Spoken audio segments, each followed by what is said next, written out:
Well, good evening, everybody. It's the Cryptid Huntress. I'm Jessica Jones. Thank you guys so much for being here tonight. We are going on the hunt for the Louisiana Bigfoot, werewolves, and the unseen cryptid encounters on the bayou tonight. And I am so glad you guys are all here. I hope y'all had a wonderful week. My gosh, we had a week of fantastic shows, didn't we? And we are having our weekend finale here of this week with our good friend Mark Machek, aka Cryptidville, a longtime resident of Kentucky, and he lives not too far from the land between the lakes, but he grew up down in Louisiana, and that's where he had his first Bigfoot encounter and other cryptid encounters. We're going to get into that tonight, and I cannot wait to hear about his first Bigfoot encounter and some other encounters as well. We have a lot to discuss, man. I got some questions for him. Every time I do a show and I have a new guest on, it just leaves me with more questions about the mysteries of cryptids in the world. And so we'll talk to Mark about some of those questions I have tonight and stuff. So thank y'all so much for being here, like I said, and thank you to all my moderators. And let's get this show on the road. All right, y'all. I do have an event coming up soon, within another week or two. I will be at the Molina Bigfoot Festival. So you guys, please come see me if you are down in Middle Georgia. Molina Bigfoot Fest is one of the best small town Bigfoot festivals that occurs, especially in Georgia. And so I will be speaking along with Tony Green. You guys will remember Tony.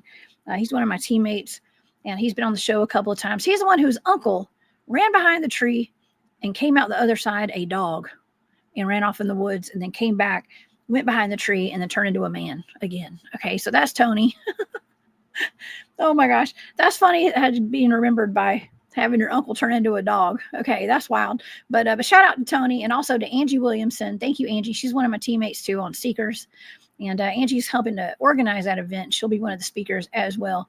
And it's going to be a good time. There's a whole bunch of people that are going to give firsthand testimony of their Bigfoot encounters down there in Molina, where it is the home of the Elkins Creek Bigfoot. All right, and we've done a show on that. Hopefully I can get Tina, the city clerk, to come back on the show before that event and have her come talk about the Elkins Creek Bigfoot again with us, and it's always fun.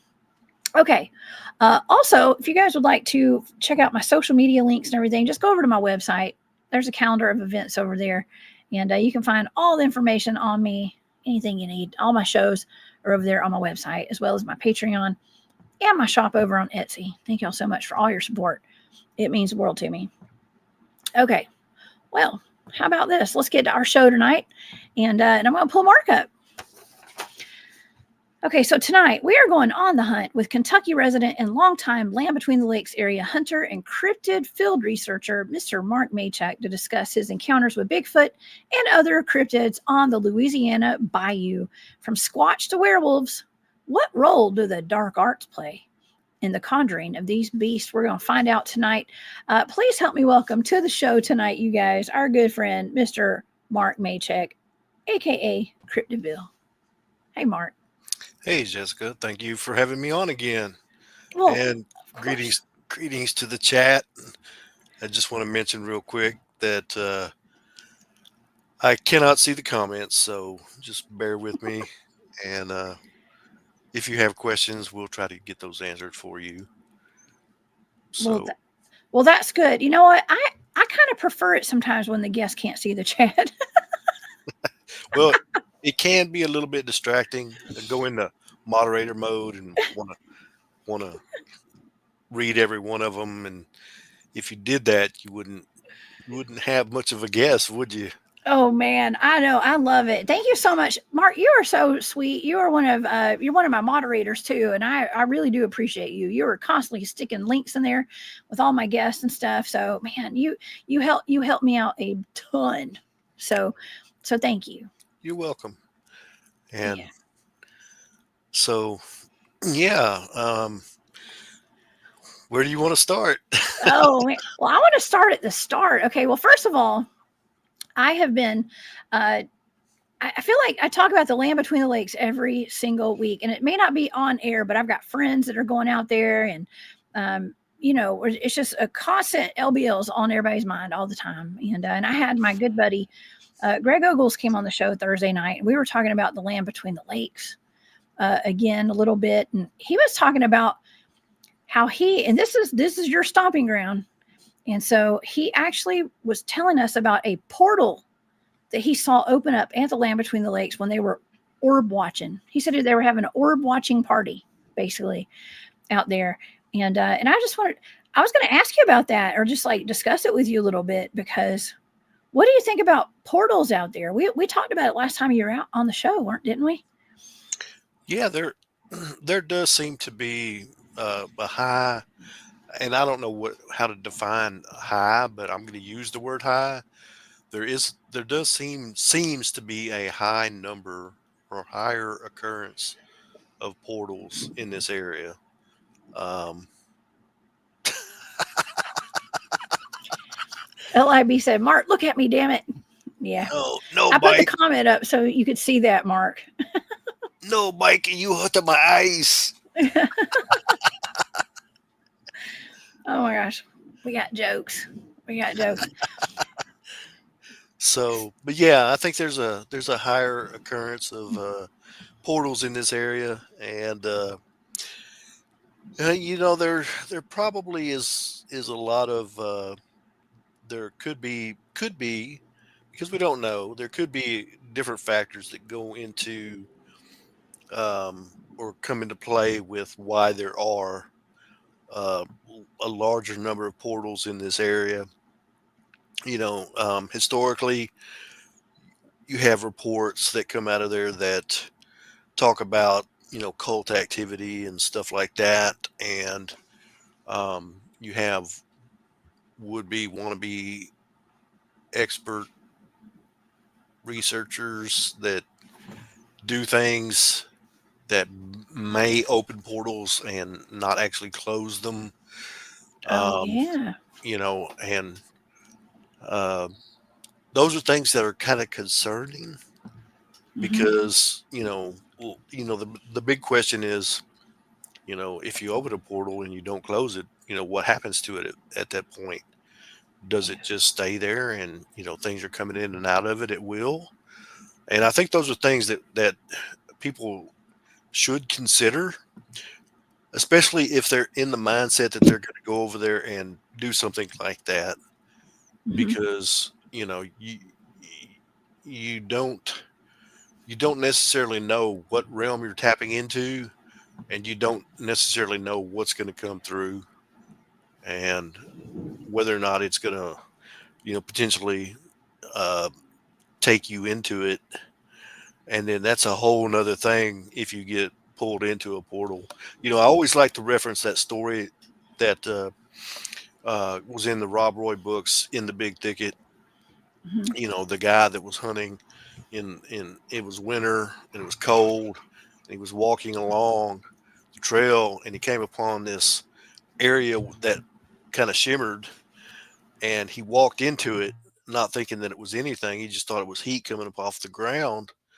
And when he stepped through it, all of a sudden he was in a very hot, humid rainforest environment, and he was like, whoa, something's not right with this. So he started trying to back up, and he backed up and he stepped back into his where he was at, out of the portal, and he was standing there looking at the shimmer, and he said that this the guy said that this big hairy arm reached through the portal and grabbed his jacket, and he heard a voice that said, "Aha, I got you."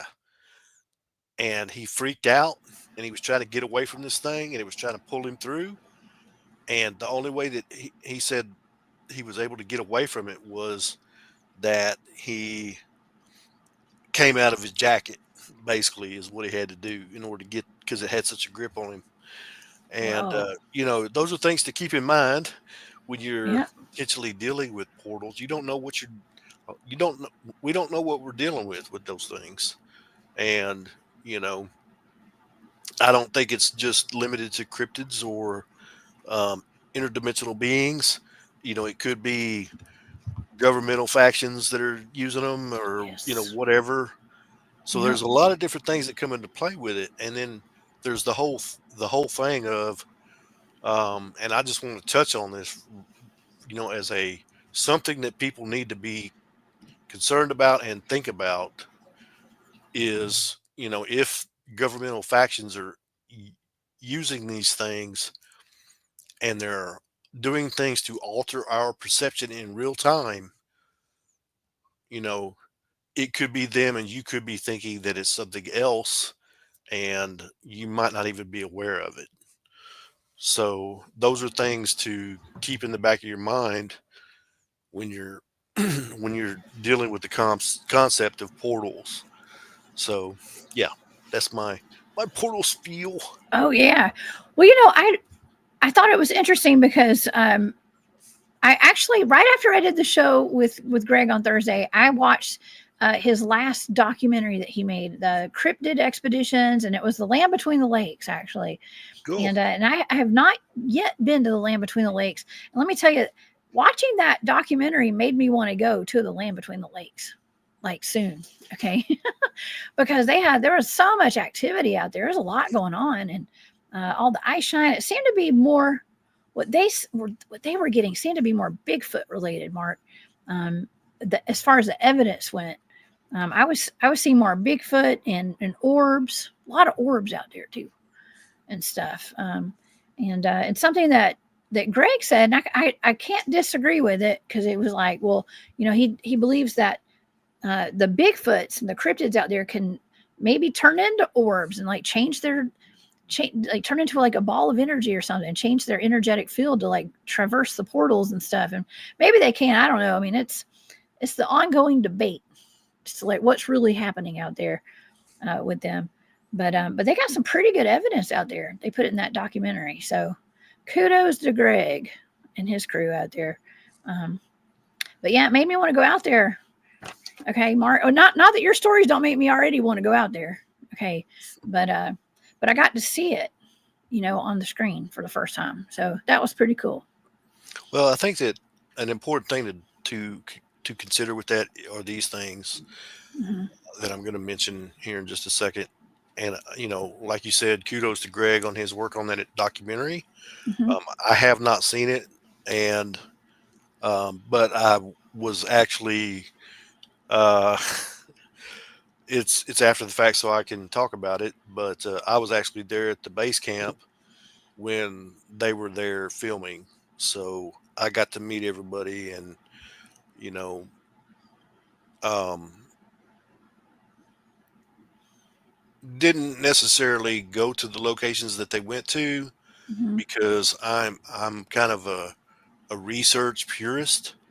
I Hmm. don't like I don't like um, having the potential of somebody thinking that I possibly did something to contaminate their research spot, Hmm. regardless of whether they, what they're doing. So, at the bare minimum, the only thing I knew they were doing was filming. I Hmm. didn't know anything outside of that. I didn't know if they were conducting experiments or whatever. And, I just did not want to, contaminate it in any way, even with perception. So, but with that, um, I think it's important that we realize that, with the whole concept of orbs and these things possibly turning into orbs. You know, it's kind of like this, in my opinion. I got to throw that in there. So, we know that everything is frequency, energy, and vibration, Yeah. irregardless of what it is. So, if these things have the ability to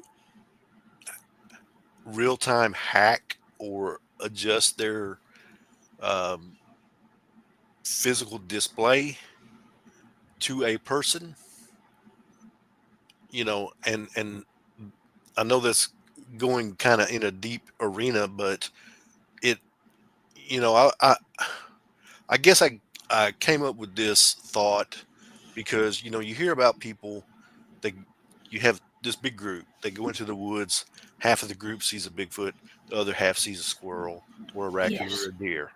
Yeah. You know, and it comes to the point where you ask the question, how does that work? How does half of the people see a Bigfoot and half of them see something else?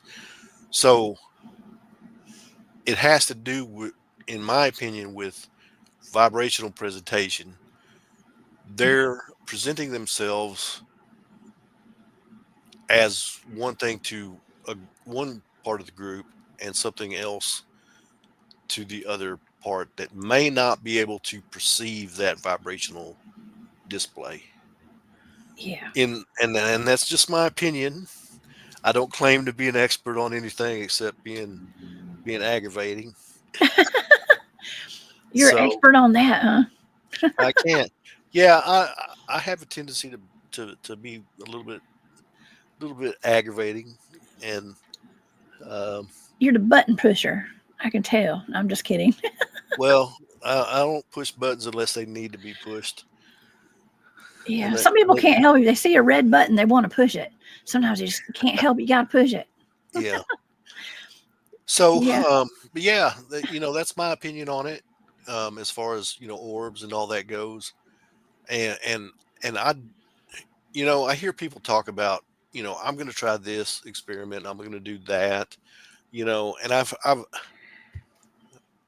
no shade to anybody, but I mean, come on, if you're gonna go onto a podcast or live stream and talk about your research and your experiment and tout that you're the only one that's doing it or done it, you know, just because you're not aware of it, and this is just something that I want people to be aware of, just because you're not aware that somebody else has done it doesn't make you the experiment expert or put you into a different classification because you haven't heard that anybody doing anything. And I can tell you for a fact, in the time that I've been researching, I've done a crap ton of research experiments that nobody even knows about. And Yeah. it's not that I'm trying to hide anything. It's just some of the experiments at the end of the day, you know, if you look at things from a scientific perspective, science, science in general requires duplication. You have to be able to duplicate your results repetitively in order for you to form a hypothesis. So, in my opinion, because I was not at a point with some of the tests or experiments to sufficiently reproduce those results, I just don't talk about them. That doesn't mean that they never happened, but you know, I just think that there's a trend among amateur scientists. They want to be the first and the best, and there's nothing wrong with being the first and the best, but you have to put your ego on the side and focus on what you're doing, because if you don't, then your data is going to be skewed, your perception of your data is going to be skewed because you're focused on, oh, I'm the I'm the best researcher there is, and I'm an expert, and I've only got one thing to say about experts. What's that? As far as you wanted to talk about the LBL a little bit, so here we go. Okay. And this is the only thing I'm going to say. Uh-oh. Fasten your seatbelts, everybody. And this is shade, and I don't care if you like it or you don't. It's the Okay. truth. It's the truth. All these people out here that are talking about they're the LBO expert, I tell you what you do. You hook up with one of them and you ask them to take you to a spot. Or Okay. or better yet, when you hook up with them, there are 4 entry points to the LBL. You have the trace on the north end that you can enter from. You have the trace on the south end that you can enter from. And then you have Highway 68 that runs through the middle of it on either side, east or west. You meet up with them at one of those entry points and you ask them to take you to, even as an example, you ask them to take you to a very well known spot within the LBL.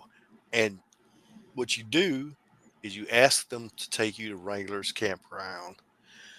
Wranglers. Yeah, I'm gonna call you if I ever go up there. I'm gonna get you to take me. you ask them to take you to Wrangler's Campground. It's a very well known location. It's a horse camp. There are signs on the road. You can't miss it. And you just ask them to take you to it. And I guarantee you that the majority of them can't do it. Oh man. Everybody's looking at Wrangler's Campground on their maps right now. I guarantee it. I guarantee. Oh my gosh. Wow. Yeah. And It's but yet they're expert on the LBL. You know, they know what's going on. well, So there's my shade for the show. well, is it because they just don't know where it's at, or like is that a place that's not on a map, or I No, mean, it's on a map. It's very well documented. It's okay. everybody that lives here locally knows where it's at, knows how to get to it. Okay. But the people that I don't know what the right term to use. The people that come over there to the LBL like maybe once or twice a year, you know, they don't really spend but maybe 2 or 3 days or at a week at the most. They just don't know the place. And Mhm. you know, if you don't know the place, then you by all means you should not be calling yourself an expert on anything concerning the place, in my opinion. Mhm. And like I said, that's my shade for the show. Well, we have a question in the chat too, and I want to first of all I want to say thank you to Larry Sharp for that super sticker. Thank you, Larry. He says happy Saturday and y'all and prayers. And I think that Larry's already gone for the night, if I'm not mistaken. I think he got tired and had to go to bed. Nathan Davis, who blessed are the curious and the humble. Thank you, Nathan. That is so sweet. Thank you so much for that super sticker, and thank you for your support. I appreciate it. Now, I think it was Magnus in the chat had said, if I can find his comment right here. I may not can find his comment at the moment, but he was asking, or he or she, I think it's a he, was asking, was that massacre that we hear about with the beast of LBL, is that a true story? What do you say to that, Mark? So my opinion on that is, you know, I spent some time with Jan Thompson, the original person that wrote the story and released it. She released it on a website called the Prairie Ghosts and her personal website. The story appeared on Prairie Ghosts, and that's where I encountered it at first because at the time, um, I was involved in some paranormal research and stuff like that, and I came across the story and I thought it was interesting, and I got in touch with her and talked about it. Ended up a few years later, after I got to know her a little bit, spending some time with her. So, being the investigative mind that I am, I talk to a lot of local people that that live in, you know, that lived in the area during that time, And the interesting part about it was when I asked them if the story was true or the event was true, um, their instant answer was yes. But once they found out my interest in it and why I was asking about it, they kind of changed their story. And they said, "Well, that story you were asking about, it it wasn't true." And then I'm thinking to myself, why did the person initially tell me yes, it's true? Now, as far as documentation and all that good stuff, that has been kind of, I'm going to use the term scrubbed, in my opinion. A lot of it has. And a prime example, the the newspaper that is printed here locally um, was stored. Physical copies of it were stored in the public library, going back to the beginning of the newspaper. You could go in, and they had these big binders that you could pull out and dig through, to the beginning of the newspaper and read the newspapers.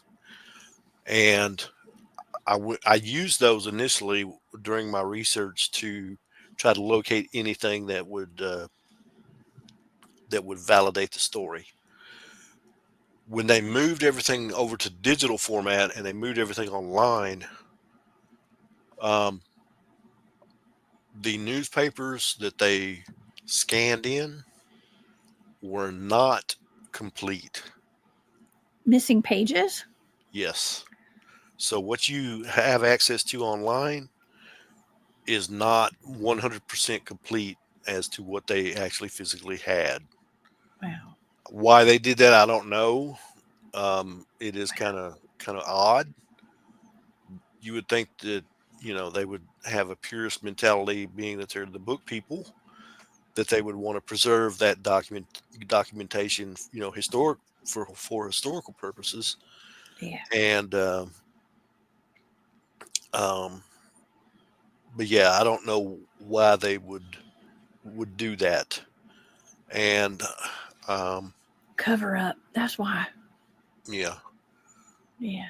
so yeah, Hmm.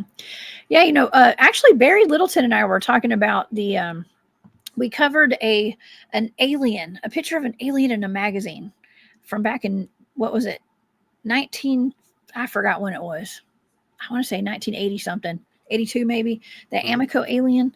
mm-hmm, It was in that magazine. It was talking about Area 51, I think, and he gave me that as a remote viewing target. And they say that you can't find that magazine anywhere today. Like, I mean, there's one guy that had a copy online, but they're like, it's so hard to come by. They got rid of it, but of course they were saying it was a model, it was a fake alien, but I don't think it was. I think it was. yeah. I think that was a real alien, And they put it out there, and then they bring it back. They're like, well, the public caught on too quick. Let's get rid of all the copies of that. Okay, so Well, I have personally, I have an experience like that. So when I was a younger, much younger, in my late teens, there was a book that was printed. It was called, um, and I'm only going to mention the name of the book. I'm not going to get into details about it, but the name of the book was Operation Vampire Killer. hmm, And um, a few years later, they came out with a edited version of that book that was called Operation Vampire Killer 2000. And um, it is very extremely hard to find the original Operation Vampire Killer book anywhere unless somebody has it in a private collection. And I can attest, because I've read both of them, they are two very completely different books. hmm, And I will say this much, if you want to understand, really, really understand what's going on in our country today, try to find a copy of the original Operation Vampire Killer, and it will explain everything to you. I'm scared to ask you what Operation Vampire Killer is. It was a book that was written by, at the time, a group of law enforcement officers Oh. that uh, basically outlines the plan for what we what we refer to or referred to at that time as the NWO. Oh. So yeah. Hmm.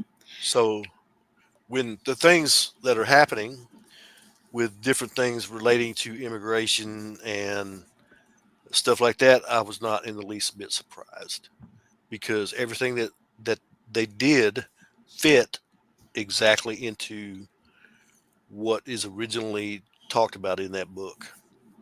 Ooh.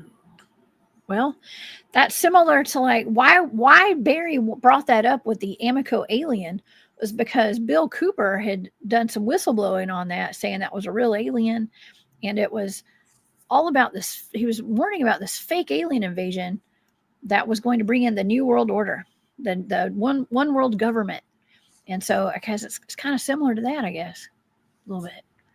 Yeah, it's part of it. Yeah. We have a question here. Okay, and you can answer this or you don't have to, Mark. Okay. Thank you, Don, for the question. It says, ask Mark if the April 1982 attack was across from Pleasant Hill Cemetery east of SD 301 or northwest at Demumbers Bay Campground. Is it known? I cannot confirm or deny Okay. anything relating to the actual location of where that event actually took place. Okay. Yes. I just pulled it up there because I don't know my way around there at all, but I've heard that. I mean, some people don't believe it ever even happened. Okay, but Yeah. I'm one that does believe it did happen because I have remote viewed it, and it was given to me as a target, and the things that I saw while remote viewing would suggest that it really did happen. Well, that's just like you talk about the 2017 bow hunter incident. Mhm. You know, there are people that have put out stories that are just not true, and there's no way to negate that. The information that is being put out is just not true, and why they choose to do that, I don't know. And one thing that I have a very serious issue with, and I'm going to go ahead and say it because we talked about this yesterday. You and I I, did. Yeah. yes, I have a very serious issue with people lying. Yeah.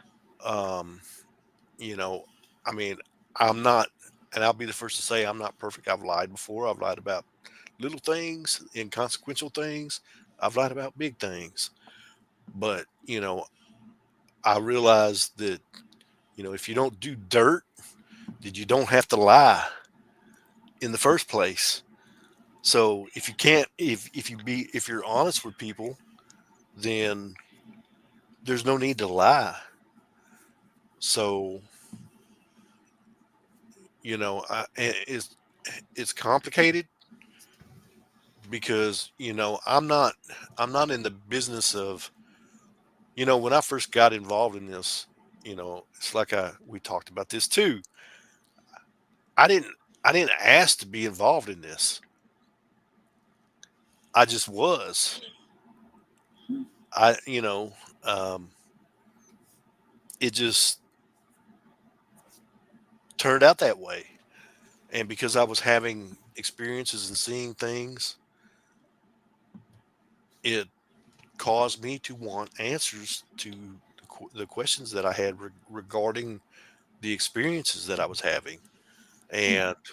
And, I didn't get into this to be, that's why I don't have a podcast or a lot of videos on my YouTube channel. I'm not in this to make money. I'm not in this to, steer a narrative, lie to people. I'm not trying to be famous. I'm not trying to be anybody, because the reality is this: when you become that, whether you're in the YouTube community, it puts a bullseye on your back. Oh, are you telling me? Of course it does. You know this. I'm just You've I'm seen it talking happen to me. Yes. I'm talking to the audience Yeah. basically. And likewise, from the research perspective, Hmm. if you're doing real research and you're not full of crap, it puts a bullseye on your back, because there Yeah. are people out there that do not want real researchers doing real stuff Yeah. and getting real answers. Bingo. And I'll go ahead and say why I think that is because, one, it's going to force people to answer questions that they don't want to. It's going to force people to admit to doing things that they don't want to admit to. Mhm. And, prime example, you know, I watched the kill team go into an area, and I was talking about, not broadcast, like on a podcast or anything like that, but back in the 2000s, many years ago, I watched the kill team get prompted into an area at the beckoning of a big name research group, because somebody that was a small fry researcher wanted to be famous, and they thought that giving the information to this big group was going to elevate them within that group. And what did they do? They turned it over to whoever they did. The next thing you know, you've got uh, light armored vehicles and people with guns and dropping in things to eradicate the Bigfoot that were in the area. And I saw this myself personally. And I was talking about this years and years ago, before the whole hype thing came out about, oh, well, government kill teams are going in and doing this and they're doing that. And, you know, I'm not going to call any names, because I'm not trying to throw anybody under the bus, but, you know, there are people that use that as a as a hook to gain viewership, because people want to hear about that kind of stuff. Mhm. And I can tell you from firsthand experience, it's not fun. There's nothing fun about, you know, having to watch your back, because you don't know if they're just there going to take out the Bigfoot. Are they going to come get you too? Oh no. Yeah. I You're mean, the one. You're the one that relayed the information. uh-oh. Yeah, that can be it's a slippery slope and it can be a little bit dangerous. Okay. And you know, I like to think I have just enough crazy inside of me to keep doing what I'm doing, even though I have had targets on my back. Okay, for all this Yeah. and stuff. And I mean, you know better than just about anybody. And here's the thing about like my team. When I talk about my teams, you guys hear about my one team. Okay, I talk about my ASOG team pretty often and Seekers sometimes, but my original Bigfoot teams, those guys are not public at all. I've had to really pull some strings to get some of those guys to even come on my show to talk. Like Keith, for instance. Some of those guys, like they're not going to talk about our research at all because of this very thing that you're discussing right here. As far as us giving our locations away and things, we don't want anybody to go in there and to hurt the population of the Bigfoots that we're out there, dealing with and stuff. So yeah, and we've seen that too. We've had a lot of people, not a lot. We've had a couple people. I'm just gonna say a couple. It's probably more than that.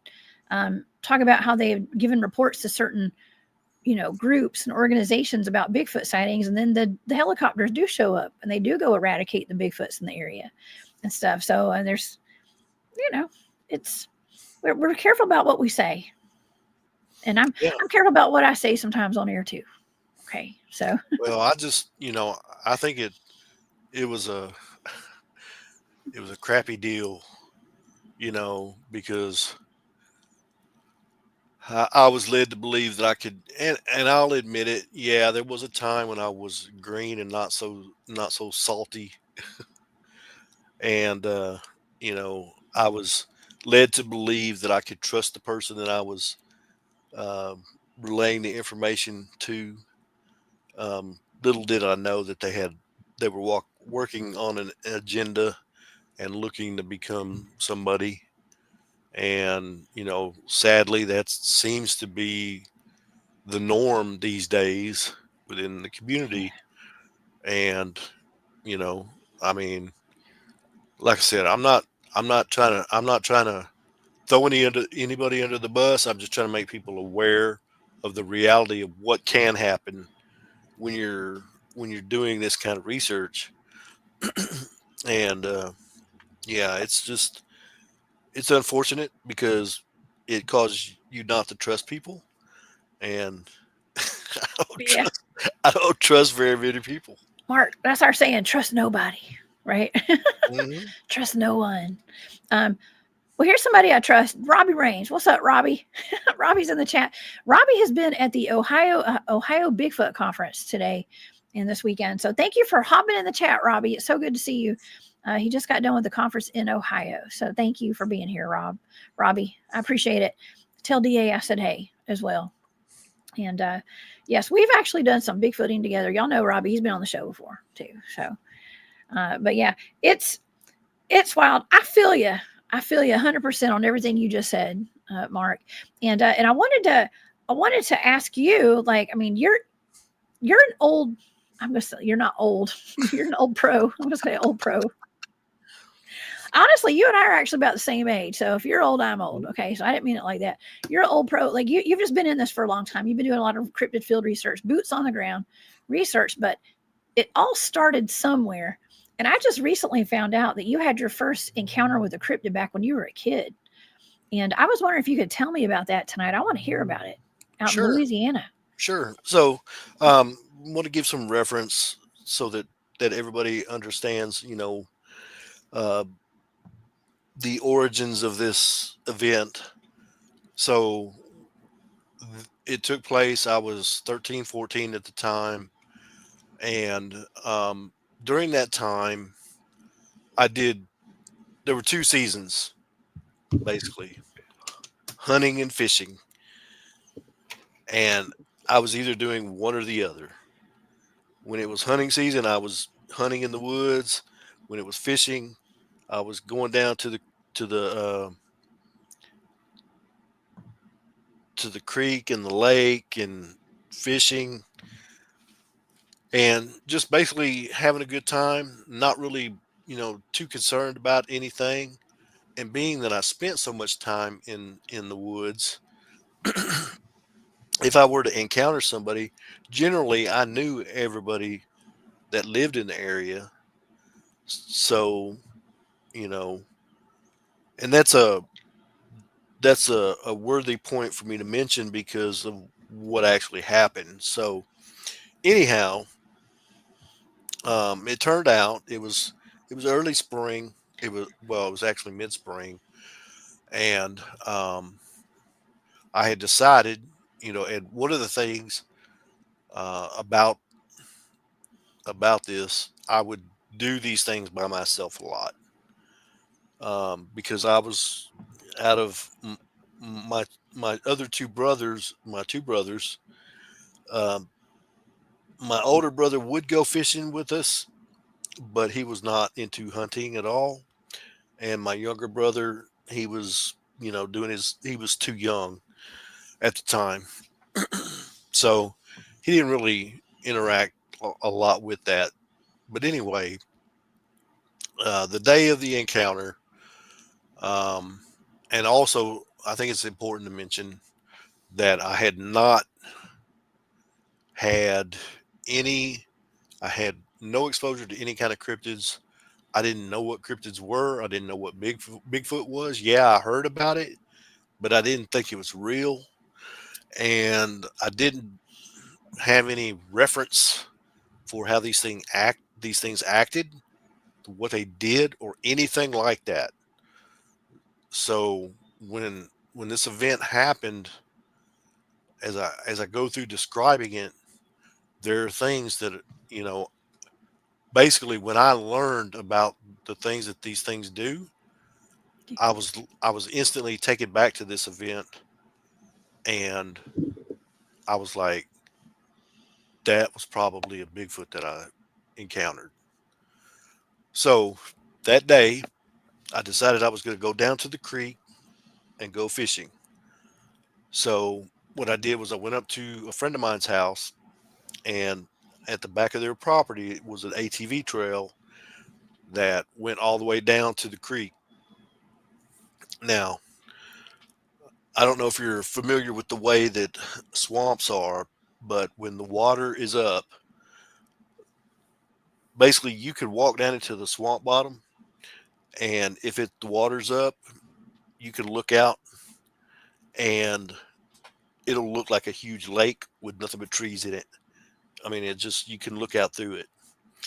But when the water goes down, because the water is there and is usually there for a long time when it's up, it has a tendency to kill off the vegetation, so the vegetation is not so thick. So the trail going in, as I was walking down it, I was going through a big briar thicket. The trail cut through a briar thicket, and it came to a bend. And at the edge of the bend, on the other side of the bend, there was like a little gullyway where water would gather in the trail, and then it opened up into the bottom, and you could see for like, I don't know, 250 yards, just wide open through the trees. As I came up to this little gullyway that was full of water, I was like looking at it, and I was like, nah, I don't really want to get muddy. So I was trying to find a way to get around it and onto the other side. There was no water up, so that was a good thing.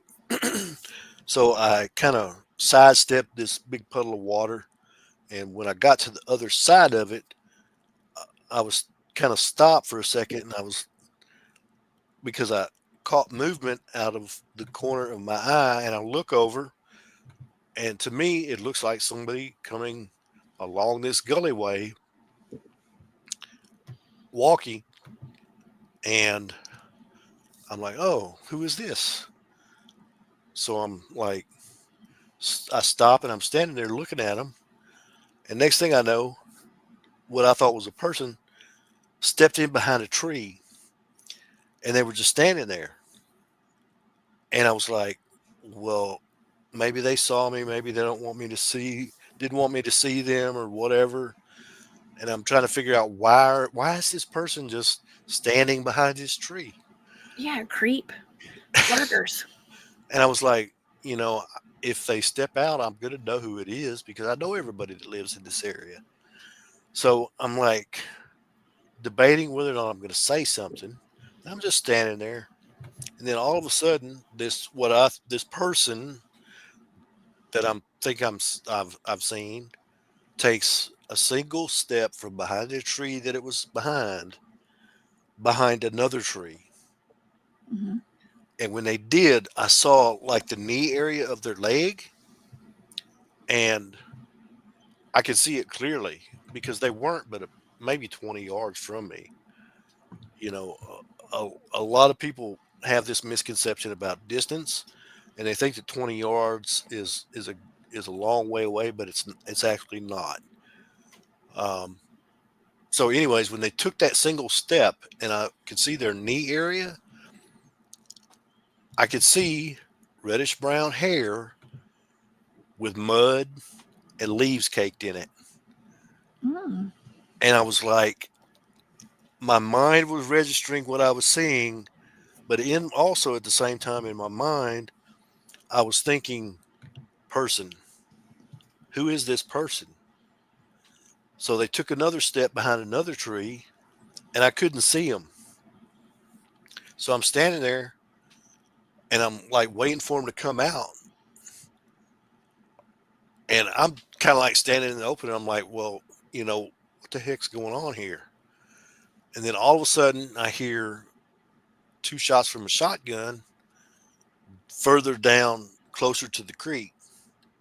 And then I'm thinking, well, maybe they're out here poaching deer and they're trying to hide because they don't want me to see them. So I'm standing there and I'm like, what do I do? Do I say something? Do I, continue on my way? Do I turn around and go back? What's going on? What am I going to do? So I'm standing there and I'm looking, and then all of a sudden I hear a sound that I recognize. Anybody that's a hunter knows this sound. The sound of a deer running through the woods. And it was coming from the direction of where the gunshots were. And then instantly in my mind, I was saying, that deer's coming straight for this trail that I'm standing in front of, and it's going to run me over. And I don't want to get ran over by a wounded deer, because a deer will hurt you if it runs over you like that. So I turned and I jumped across that gullyway and I ran back up the trail about 10 or 20, 10 to 20 yards. And as I'm running, I hear this sound, and to me it sounded like a big thump, like a bloomp. And then the sound of this deer running stopped. So I get about 20 yards back up the trail, and I stop. And I'm like in this location where there's nothing but thicket. I can't see anything. And all of a sudden I started getting this really weird, creeped out feeling. And there was the impression that I got was that whatever was going on, or whatever that was that I had encountered, did not want me there, and that I needed to get out of there. And I turned around and I went back. I actually went back home. So, looking at that, I would say that you know, looking at the circumstances around the encounter with what I thought was a person, seeing that red hair on their red mud caked hair. Did it And look like that? I made this AI. I remember what you had told me, and I was trying to get some AI pictures. yeah, it was kind of, Probably a little more hairy than that. yeah, it was kind of about that color. Yeah. But It looks more like a primate kind of right there, but yeah, it's close. What so about this one? Hold on, I did another one too. You want to see this one?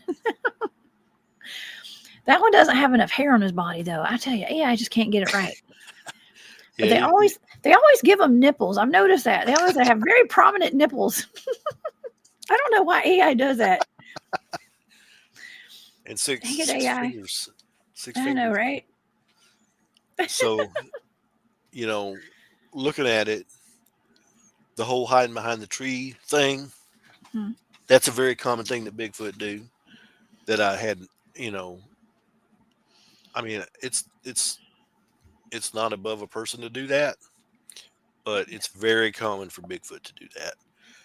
And I think that when that deer was coming into that area, I think that it's possible that if that was a Bigfoot, that it could have picked it up and slammed it up against a tree, because that would explain the thump that I heard. And then what happened afterwards with me getting a feeling that I needed to leave that area. And, um, you know, yeah, it's a lot of circumstantial stuff, but when I found out how these things act in the woods, those things kind of stuck out to me as a strong possibility that it could have been a Bigfoot. Now, when I saw it initially, I was looking at it full body view, and I thought it was somebody in a ghillie suit. when the short time that I did see it in full body view, and it just did not act normal. And but yeah, that was my first encounter with something out of the norm, as far as you know high possibility of it being a Bigfoot. Well, you know what? We've had a discussion before asking or discussing if people get marked. You see, and I know your name's Mark, but you got marked maybe. Okay, where people somebody and what I mean by that for people who are listening in tonight, if you're not familiar with being marked, it's like where you have an encounter with a dogman or a Bigfoot, and then you continuously have encounters with dogmen and Bigfoot at that point because it's almost like you're on their radar. Do you think that that's what happened to you back then when you were a kid? Mm, you know, I've contemplated that, and I've contemplated that question a lot, and I've looked for possible explanations for that, because it's not normal. One of the things that my wife has a tendency to say, or she used to say a lot, she's like, I don't understand it. How one person can encounter so much weird stuff. You've seen Bigfoot and dogmen and UFOs and ghosts and aliens and all kinds of crazy stuff. How is it possible that one person can encounter all that stuff, and then there's people that never encounter anything like that? And That's right. I have, speculated the answer to that question for a long time and many years. And I have some possible answers, but no definitive answer. And I think a lot of it has to do with a person's awareness and their vibration, and their their spiritual attunement. Hmm. And there's just a lot of things, in my opinion, that come into play with that. Even to the point of, I came across a thing where they talk about, now I have an astigmatism in my left eye, and I don't know if you know this or not, but people that have an astigmatism, their eye, where their optical nerves go through to their brain, most people, the canal is round, Hmm. but people that have an astigmatism, that canal is diamond shaped. I always wondered what that was because I have one. And I I just thought it think, meant I had to get a different set of contacts for that eye. I didn't yeah, know what it meant. so Okay. I think that could have a effect on a person's perception Hmm. in some way. Interesting. Don't oh, I am not a medical doctor, an optician, an optometrist, anything like that. It's for So entertainment purposes only. yeah, so but I have come across that, and you know, it's something to consider, Wow. and it's just interesting because we don't know, what causes a person to be able to experience so much weird stuff. There's times, I hear people talk about, man, I want to see a Bigfoot, I want to see a dog man, I want to see ghosts, and I want to see UFOs and aliens and this, that, and the other. And I'm like, shut up. If you do not even understand what you're asking for. You just don't. Because Well, I'll be honest with you, there have been days where I have been like, not again. No, I can't do this. You know, I just want, would be happy if I never ever saw anything out of the ordinary again. And, I hate to say that, but I mean, it's true, because it's so, so commonplace. Since I've lived here in Kentucky, I've had so many Bigfoot encounters and sightings, that I stopped counting them. Yeah. You've had a lot of sightings. You have, and I mean, I've been I'm going to say followed, I guess, or just surrounded by the paranormal and things like that my entire life. Okay, I really have, and I think it's because of the frequency that maybe I was born in. I guess I don't Yeah. know. Yeah, it could be. I think that some of us are just born that way, and could be. And Gaia Love says living in a city, slim chance of seeing one. Now that's not always true. Yep. Okay, because isn't that right, Mark? I mean, I've got friends of mine, and I've seen video evidence of dogmen in the inner cities of huge cities like Atlanta Mhm. and Fort You know, Pierce, Florida, for instance.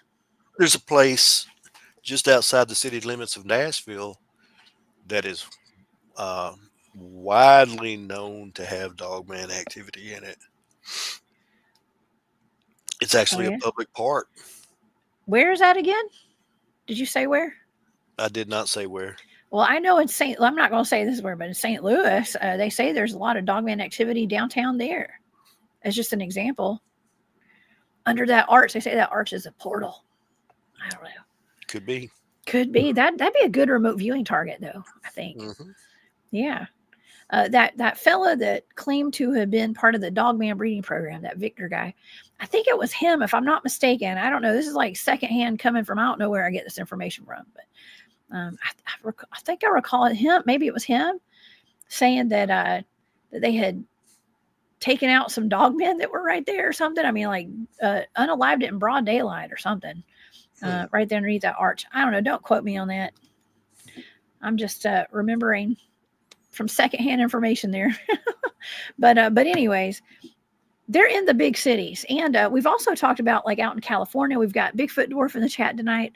Shout out to our West Coast buddies over there, and we've talked about the dogman in I think it's San Bernardino, if I'm not mistaken. Uh, not San Diego, but I think it was San Bernardino. I think I'm sure BD will probably say it if I've got it wrong, but they're in those big cities too. They're not just out in the national forest, for sure. So Well, everyone can have a dogman experience. You get a dogman. You get a dogman. We all get dogman. So so to kind of go back to the question that you asked about, thanks, people being BD. marked, Yeah, marked. I would say that there's probably several different factors that come into play with that. Like I said, and then that's not even getting into things like heritage. My grandmother was half Indian, um, and then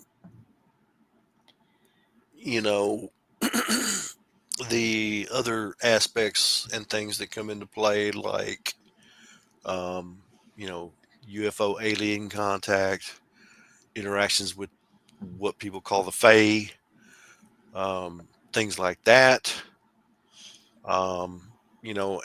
And during that time that I had that experience, and do be do be aware that that wasn't the only experience that I had while I was growing up, but um, during that time, you know, until I became an adult, I was not in tune with the inner workings of Bigfoot and cryptids and different things.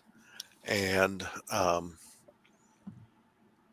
uh, but I did have cryptid encounters later on that I can't really say 100% that that's what it was, because I didn't actually lay eyes on them.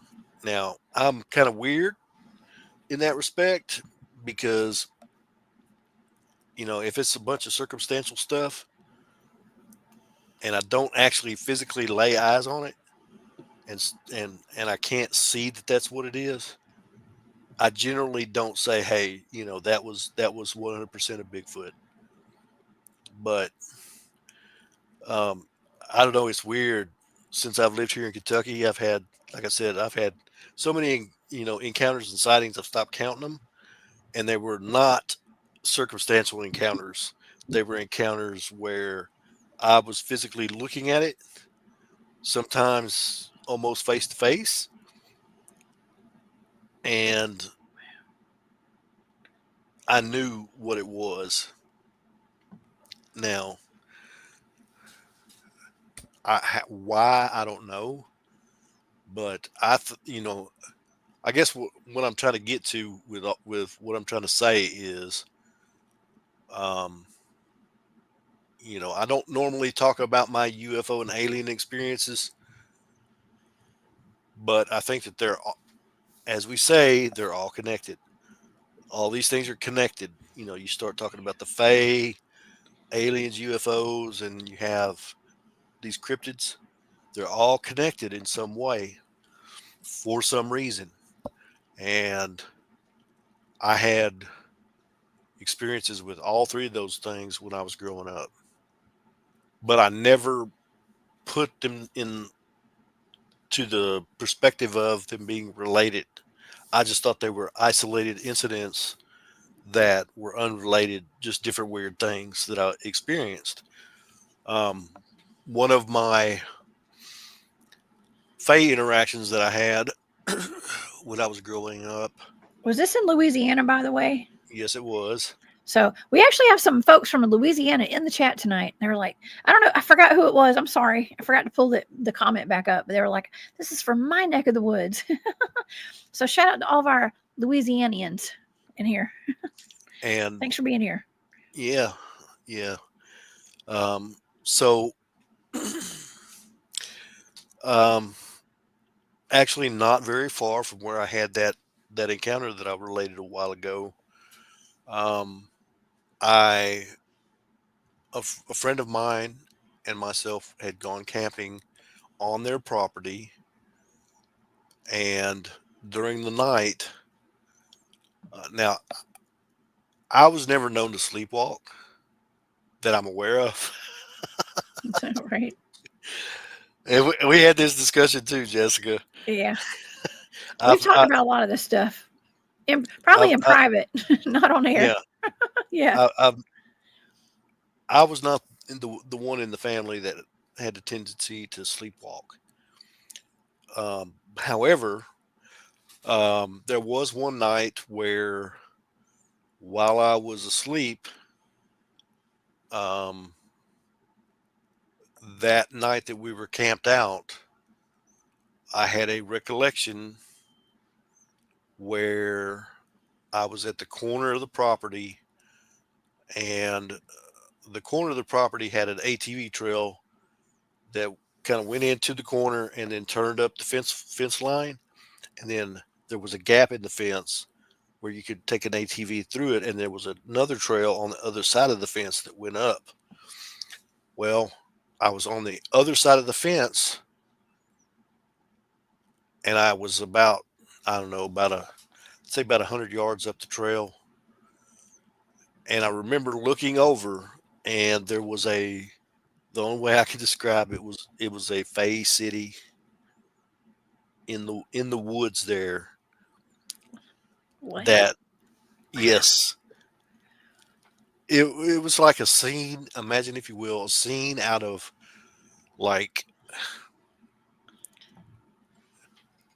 little green lights. You could see they were everywhere, and this thing was like maybe 15 feet in diameter, and it was like the buildings were like small, but the buildings had lights in them. It was Wow. like it was like really, really odd, and it was so impressioning upon me that next day when I woke up, I actually went down to that location and looked. And when I got there, to be expected, there was nothing there. But I mean, why would I have that as a dream during the night? You know, and I think that I could have been sleepwalking or something like that, and was actually down in that location. Hmm. You know, that's interesting because this is actually reminding me of a conversation that I had on Tony Merkel's show, The Confessionals. He was interviewing me about, I think we were talking about the weaponized portals. That's what he ended up calling the show. Okay, Mhm. but we were talking about a whole lot of stuff. We were talking about some of my ET encounters that I had, and I told him, it was really odd that when I woke up and there were ETs in my bedroom on different occasions, that my dogs would not wake up. And my son was in the room and he was not waking. He was I didn't expect him to wake up, but my dogs are another story. They heard everything. They always woke up. If they heard anything, I mean, if somebody were to tap on a downstairs window 3 stories down, they would hear it. Okay. And so I just remember thinking, man, why are my dogs not waking up? And then he kind of put it out there to me. He was like, well, what if you woke up in another dimension? Like you were still there in your bedroom, but like you were just like one plane above, like you were like in the third dimension. You woke up in like the fourth dimension or something, and you're in their territory, where like it's just a little bit off. And Mhm. and it's like the show Stranger Things, like the upside down or something kind of. Yeah. But I was like in their realm where I could see them, but it wasn't like affecting my dogs. It was like in my astral body. Yeah. You know what I mean? And that's probably what happened with you too. I mean, I'm not saying it was, but it could have been. Uh, Yeah. it could be an explanation as to what happened with you when you were experiencing that. But I mean, and I'm just looking at it from the perspective of, I was in my mid to late teens when that happened. Farthest thing from my mind, a little fairy city. Why would I even be dreaming about that? You know? Same reason I was dreaming about the Wizard of Oz and hanging out with the Munchkins, right? When I had that ET standing in my bedroom. you know, Yeah. there's something more to it. Oh You yeah. know, there's something more to it. It wasn't Yeah. just a dream. And it was just it was kind of weird. Um, but yeah, like I said, I went down there that morning and walked into that area, and it kind of felt a little bit odd, but there was nothing there. I thought you were going to tell me that you walked down there and there was a fairy ring. You know what a fairy ring is? Oh yeah. The mushrooms in Yeah. a circle. Yeah, I've they seen say those. do not step in a fairy ring. They say especially if you're pregnant. I think that's what I've been told. Yeah. Yeah.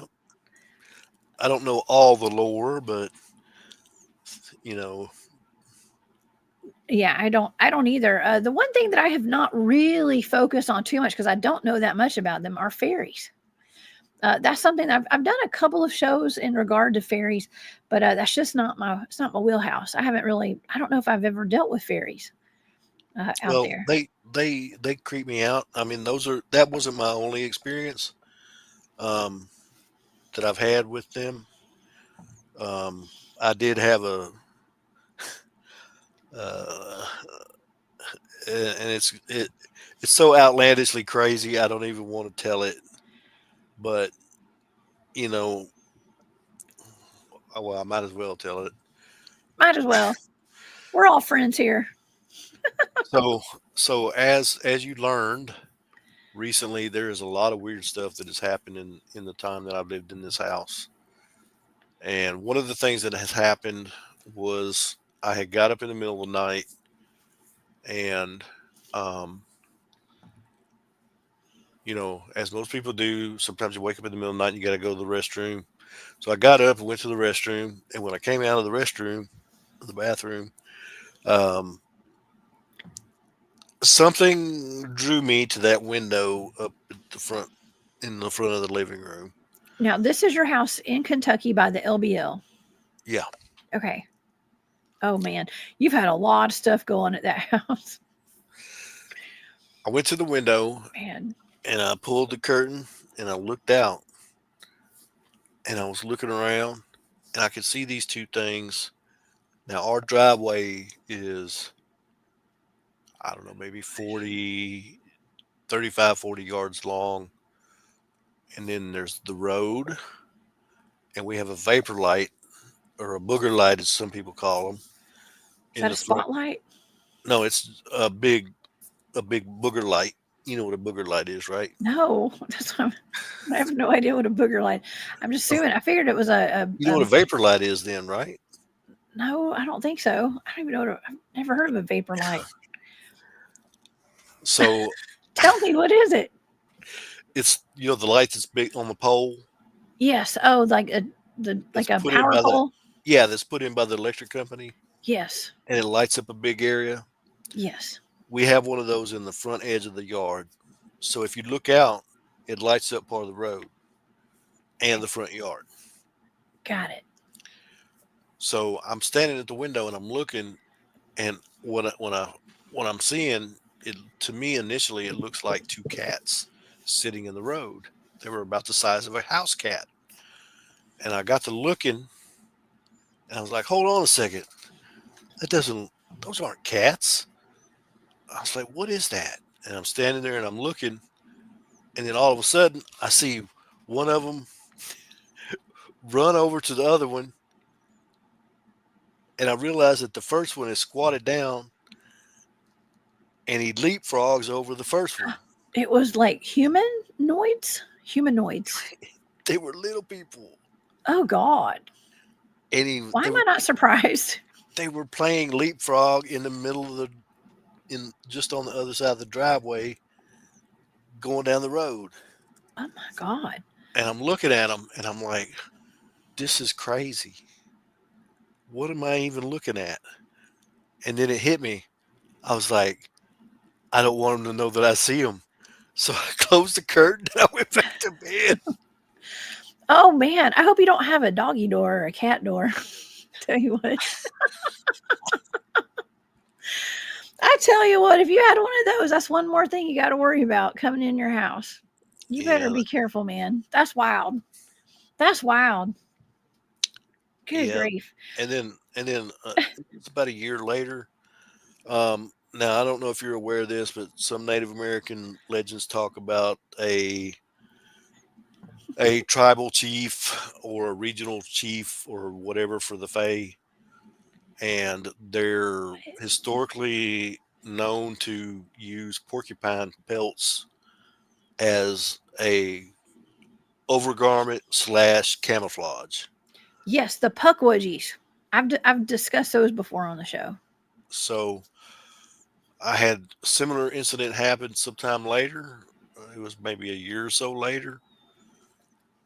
Got up, went to the bathroom, and when I came out, something drew me to the window on the side of the house that overlooks the dog yard.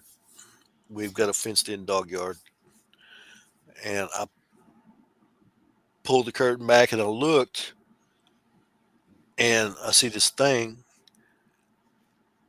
At first, it was standing up, and then it hunched down, and it was like walking along the outside of the edge of the fence. And I was like, "What in the world is that?" And then I realized that it was I was looking at porcupine quills, and I'm like, "There's no porcupines in Kentucky. I've never heard or seen a porcupine here." Oh my God. And and I was like, "Well, maybe it's not a porcupine." And then instantly it popped into my head that there was a possibility that it could have been that regional chief or tribal chief, um, out doing whatever he's doing, and realized that I had opened that curtain, and he was trying to camouflage himself to where I I didn't I didn't I couldn't see him. Very, very weird, and it creeped me out. And as soon as that popped into my mind, as far as what it could have been, curtain went shut, and I went back to bed because I'm like, Oh my I do God. not want to. You don't want them to know that you can see them. And the reason for that is because if you can see them, then most of the time they don't really care for that because um, um, they They are what what what I classify. They walk between they walk between worlds. They can walk in our world and they walk in their own. And you know, I like to surmise that people that have walked in in two different worlds at the same time can maybe see these things at a higher rate than others. including yourself. Could Uh, be. I think, yeah. I was always told that when I was a kid. I knew psychic people and stuff, and I remember my mom used to go get her card read and stuff occasionally, and I would go when I was a teenager and stuff, and I would oftentimes have people look at me and be like, you walk in two worlds. You have one foot in this world and one foot in the other. And I was told that my entire life. I was always told that, and I believe it 100%, because look what I do today. And we got that connection. You know, Well, with some people, I think that's a an outcome of circumstance. hmm And one of the big things that in answering the question of why some people have these experiences and others don't, I've looked at a lot of different factors. People that have had near death experiences and all kinds of strange factors that you might not. There's the good old fashioned RH factor in their blood, you know, things like that. One thing that I've noticed is there seems to be a lot of people that are either borderline or are diabetic seem to have a lot of uh, a higher rate of incidence with cryptids in general. really. Yeah, and I think that that's possibly got something to do with uh,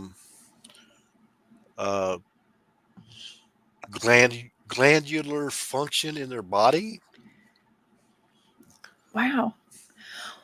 Well, you know what? Well, we can kind of tie that into, okay, because that's kind of something that my friend Bryce she's got a YouTube channel called Esoteric Atlanta. She's a good friend of mine. Uh, she has told me before, we've had discussions about blood types, and her idea is that certain blood types are more prone to having paranormal experiences, because myself and her boyfriend are the same blood type. I'm not going to say what it is, but we're the same blood type, and she's different from our blood type, and he and I have the same type of experiences, especially with Bigfoots and stuff. Mhm. And so she's always kind of concluded from, I mean, just not just that alone, but she's got a bigger sample, I guess, of people. But she said that that's what she thinks.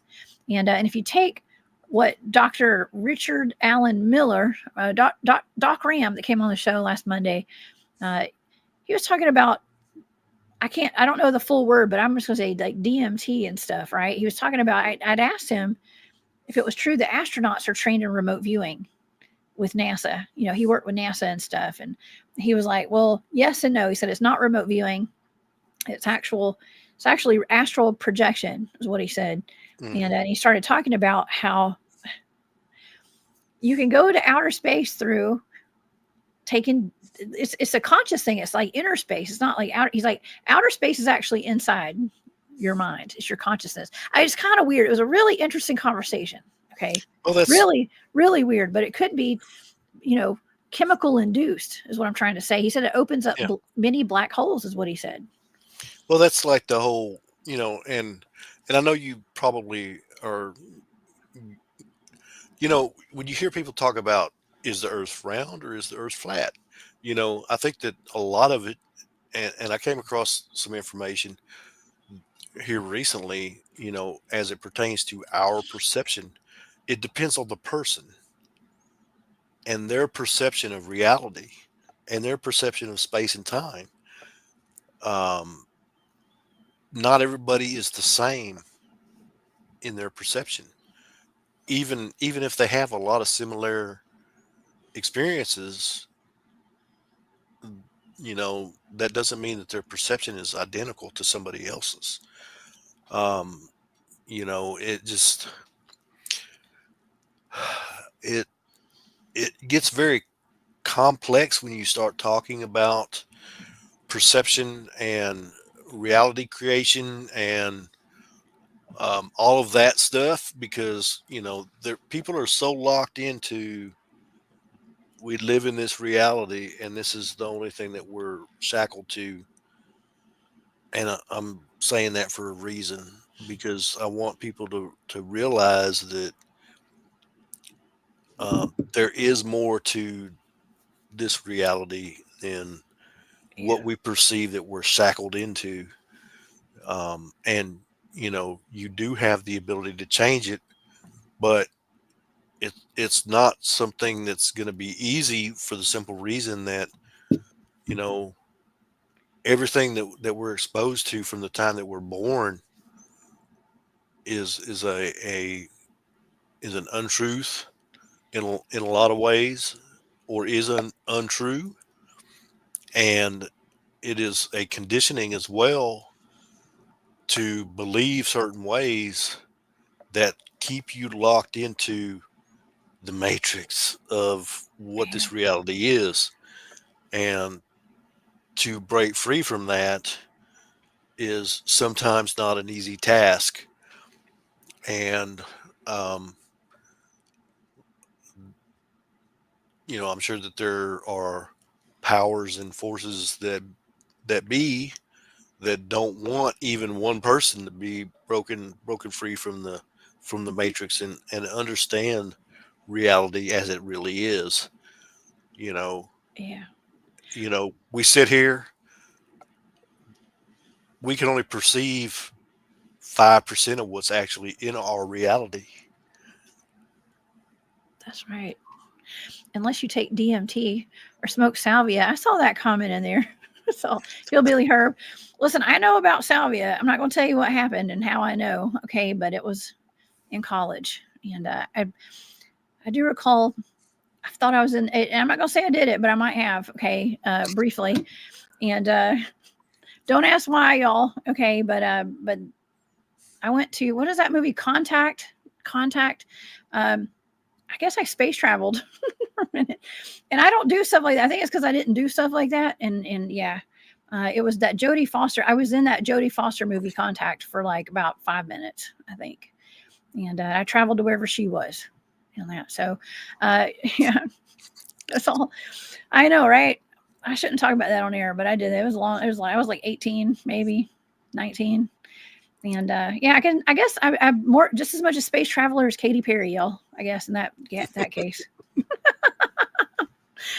But anyways, it's do you know how many times, Mark, I have sat in my car this week and I have just been sitting there and I've dazed out and I've zoned out just pondering that conversation that I had with Dr. Ram and talking about how, first of all,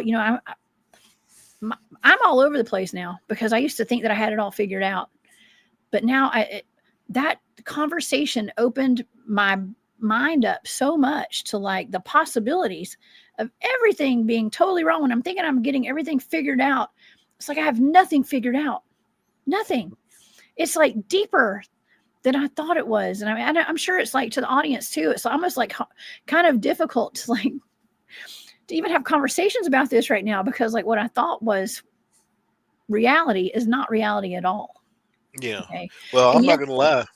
yeah, I'm not going to lie. I listened to that interview, and, even with my, not to say that your perception is any less than mine or anything like that. I'm not saying that.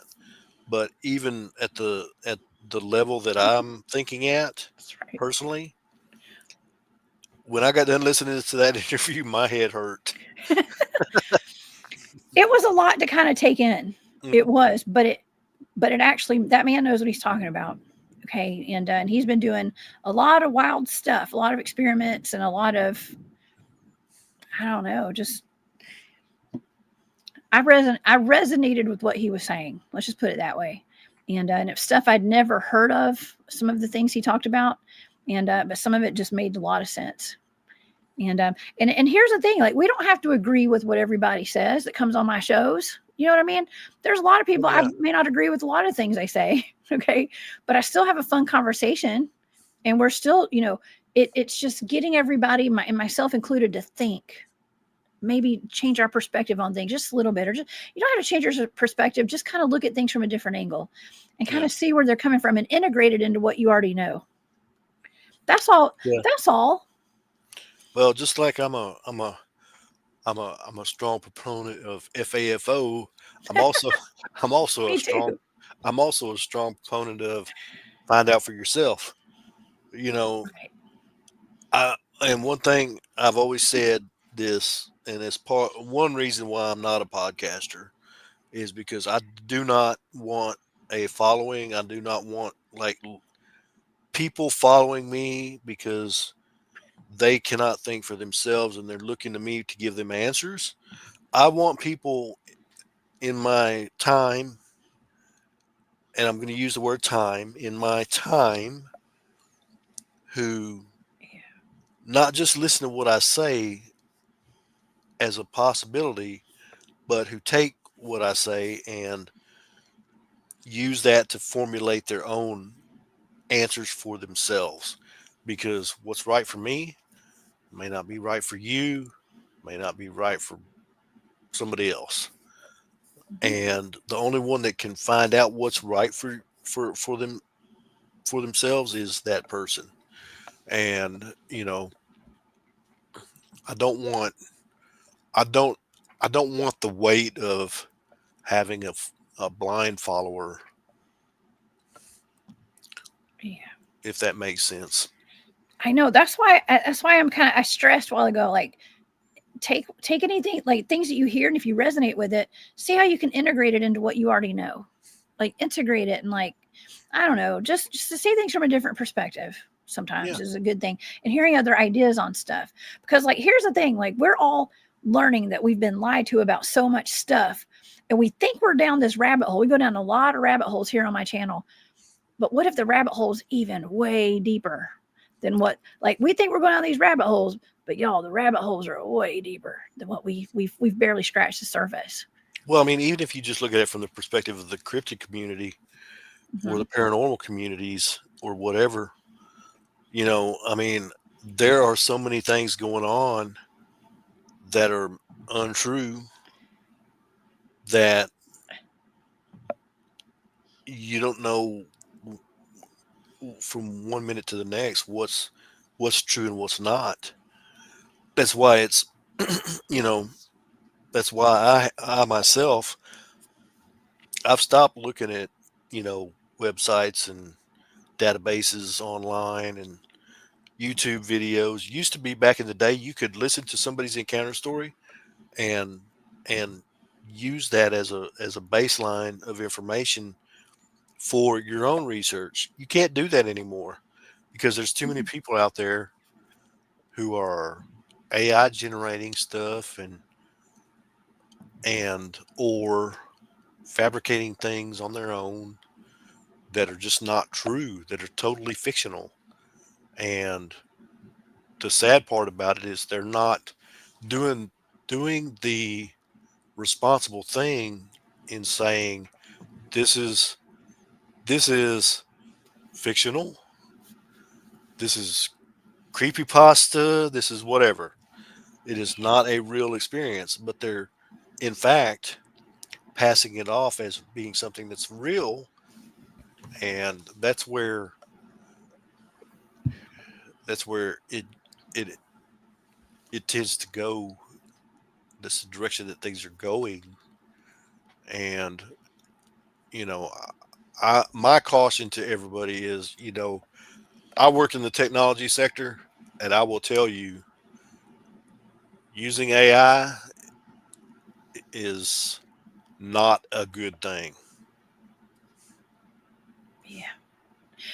Yeah, they say it makes you kind of, I don't say dumb, because I use it. I mean, we're all, it is what it is. But then Well, again, if you don't use it, you're getting left behind too, though. So I mean, you got to have like a balance with it, I well, think. here's the thing. Here's the thing with that. You have to look at it from the perspective of why is that so? Ask you have to ask that question. Why is it so? I've heard it. if you don't use AI, you're going to be left behind. Why is that so?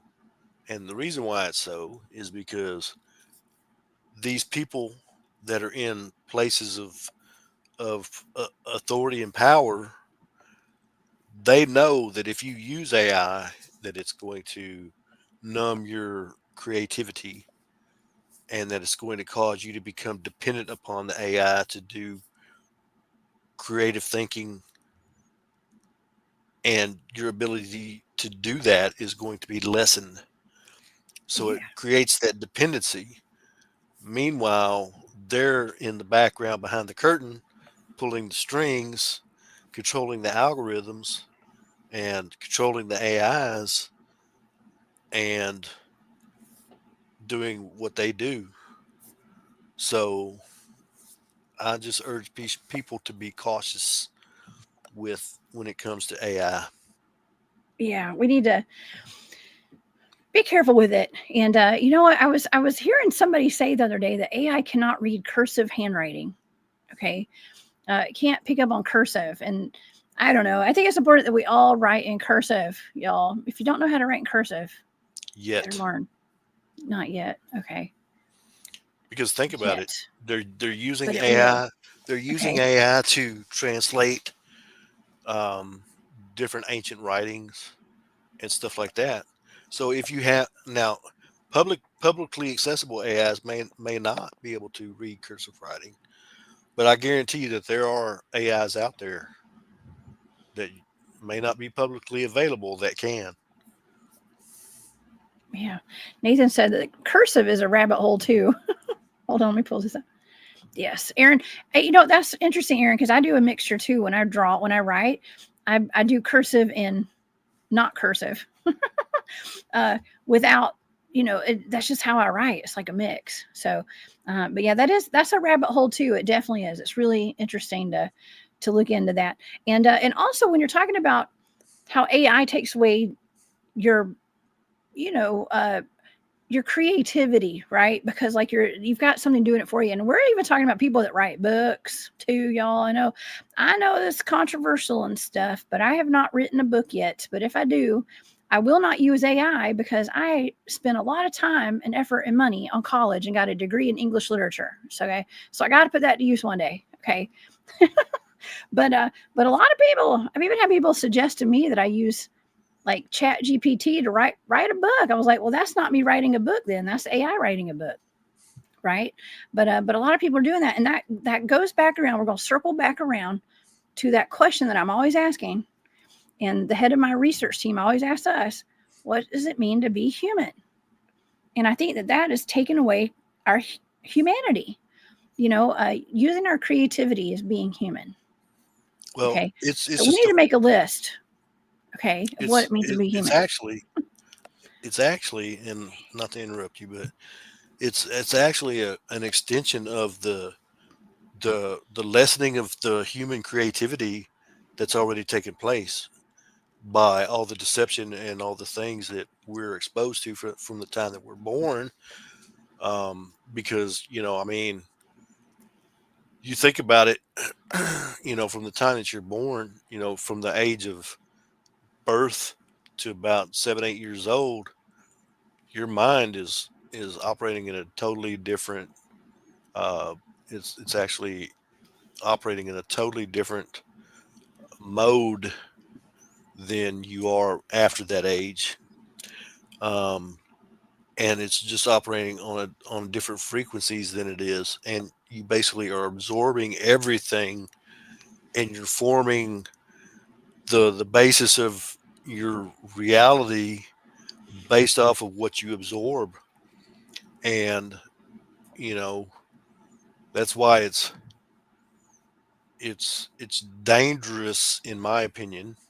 Now, I don't have any children, but if I did, I guarantee you that their first 8 years of life would be very different than what even from different from what mine was, because there are things that I was exposed to, like old television shows and stuff like that, you know, that formed a lot of mindsets, a lot of perceptions, a lot of different different things, just because I was exposed to them at a young age. And you know, um, who I really feel bad for are the children that are left to their own devices and just being exposed to all this stuff that is probably not good for them to be exposing children to in general. And they're absorbing it, and they're formulating their perception of the world and their perception of reality based on what they're absorbing. And it's all, in my opinion, a vicious cycle. And then once they get exposed to AI, the AI exposure takes that reduction in creative ability to a whole different level. And it just, Blade Runner. Man, I mean, I'm doing the best I can to. I know some of us in the chat right now too. What's up, Coley? Coley's here with SNX Radio. Thank you for being here, Coley. She and I have kids. Okay, her son's a little bit older than mine. We've got kids. We were talking the other night after I was on the show with her and talking about raising our kids and stuff. I do everything I can to try to like make sure my son has these skills that are kind of becoming obsolete these days, with like even cursive writing and stuff like that. He is being taught cursive in his school, by the way. I know they're saying that they're not, they've taken cursive out of schools. Well, they haven't completely, because he is learning cursive at school too. So there's hope. Okay. I don't know if they did start taking it out and then they decided to put it back in the curriculum or what, but it's there. There's also that whole thing about the subconscious mind flows through cursive writing as well. Okay. And I use that like when I'm doing a remote viewing, we do the ideograms, and that's like, it's almost like a cursive type of writing as well when we're doing remote viewing. Okay. And I've mentioned this on the show before, before you go to bed, if you have a question that you'd like to be answered in your dreams, you write it down in a notebook with a notebook with paper and a pen. It needs to be a pen so it runs smoothly. And you write it in cursive, write that question in cursive, or whatever kind of conversation you want to have with one of your passed over loved ones or whatever.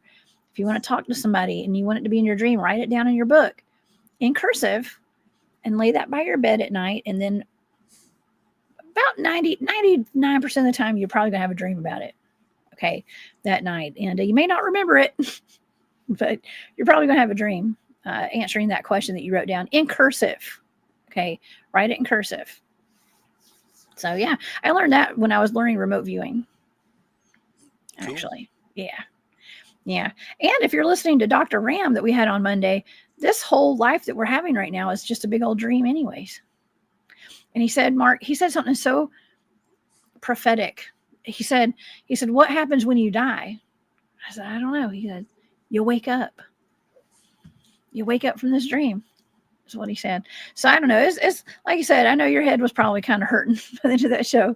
And mine was too a little bit, but I loved it. Okay. And it was just because it was overload. It was like almost overload with all the information, all the downloads I was getting as he was talking. And I hope the audience gets that too. Yeah, it was very interesting. Interesting to the point that it caused your brain to hurt.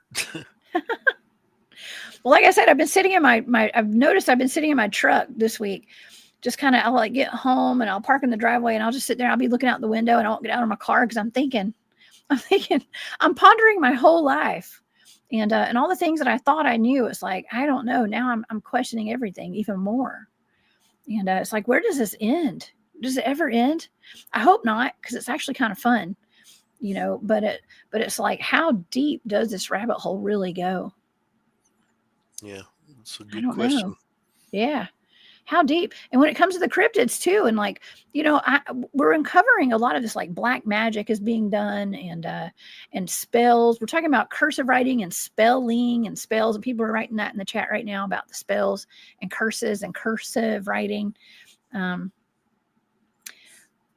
mean, as it pertains to even the cryptids and stuff too, I never in a million years even thought, when I first started doing Bigfoot field research, I wasn't thinking that Bigfoots could be demonic and stuff like that. Wasn't even that was never mentioned to me. I never thought about it. I never felt that when I was out in the field. Then when I started doing podcasting, I got a lot of people coming on my show, like, people that are in the chats and on my shows saying, Bigfoots could be demonic or Nephilim and all that kind of stuff. And so, stuff like that, like, I mean, I've watched myself. If I were to go back and watch my shows from when I first started doing them until today, like, a lot of things have changed. Okay. Yeah. I have been so open to all of this information that my conversations are much different today than they were 4 or 5 years ago, even on air. Same here. Mm-hmm. Yeah. What do you think about Okay, well, I know we were talking about Louisiana earlier and all your experiences. I was going to ask you about the whole dark arts aspect of all of this, because I know you got to know a little something. I don't know. Growing up in Louisiana, was like voodoo and black magic a big thing when you were growing up where you lived? Yeah, in Louisiana, voodoo is very predominant. It's a predominant practice. It's as far as the dark arts go, there's a lot of that stuff that goes on as well. But I think that generally speaking, there seems to be an increase in that kind of activity, not just down in the dirty South, but all over the place. In general, I just I don't know. I don't have an answer for why that's the case, but outside of a biblical perspective, it's hard for me to explain why there seems to be an increase in that kind of activity. If you look at the biblical perspective, it says that you know that um, this world is currently under the control of dark forces, and they are the rulers of this world. And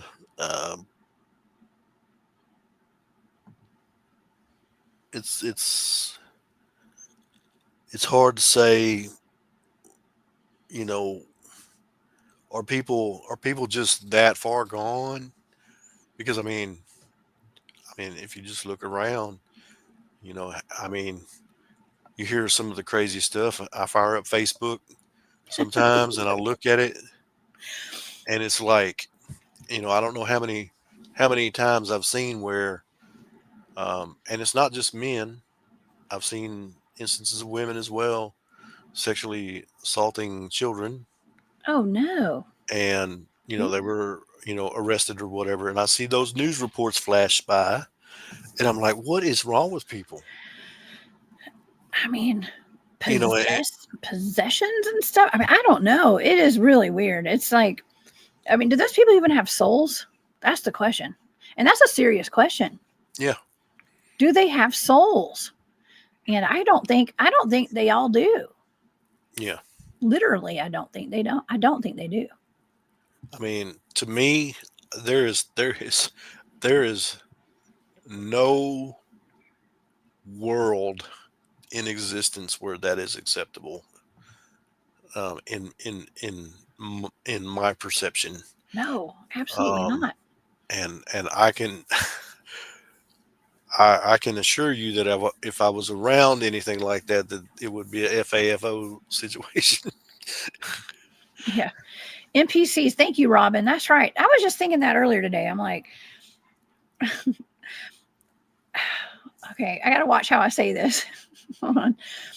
There's a lot of NPCs in this world, a lot, and And this is something else. I mean, when I say that I've been sitting in my truck and like just sitting there and like staring out the window and like not getting out of my car when I get home and stuff because I'm thinking about stuff so much, I've been thinking about NPCs and like the role that so many people have in our lives to just be like background characters to like kind of get in our way and trip us up and stop us and stuff. It's just weird.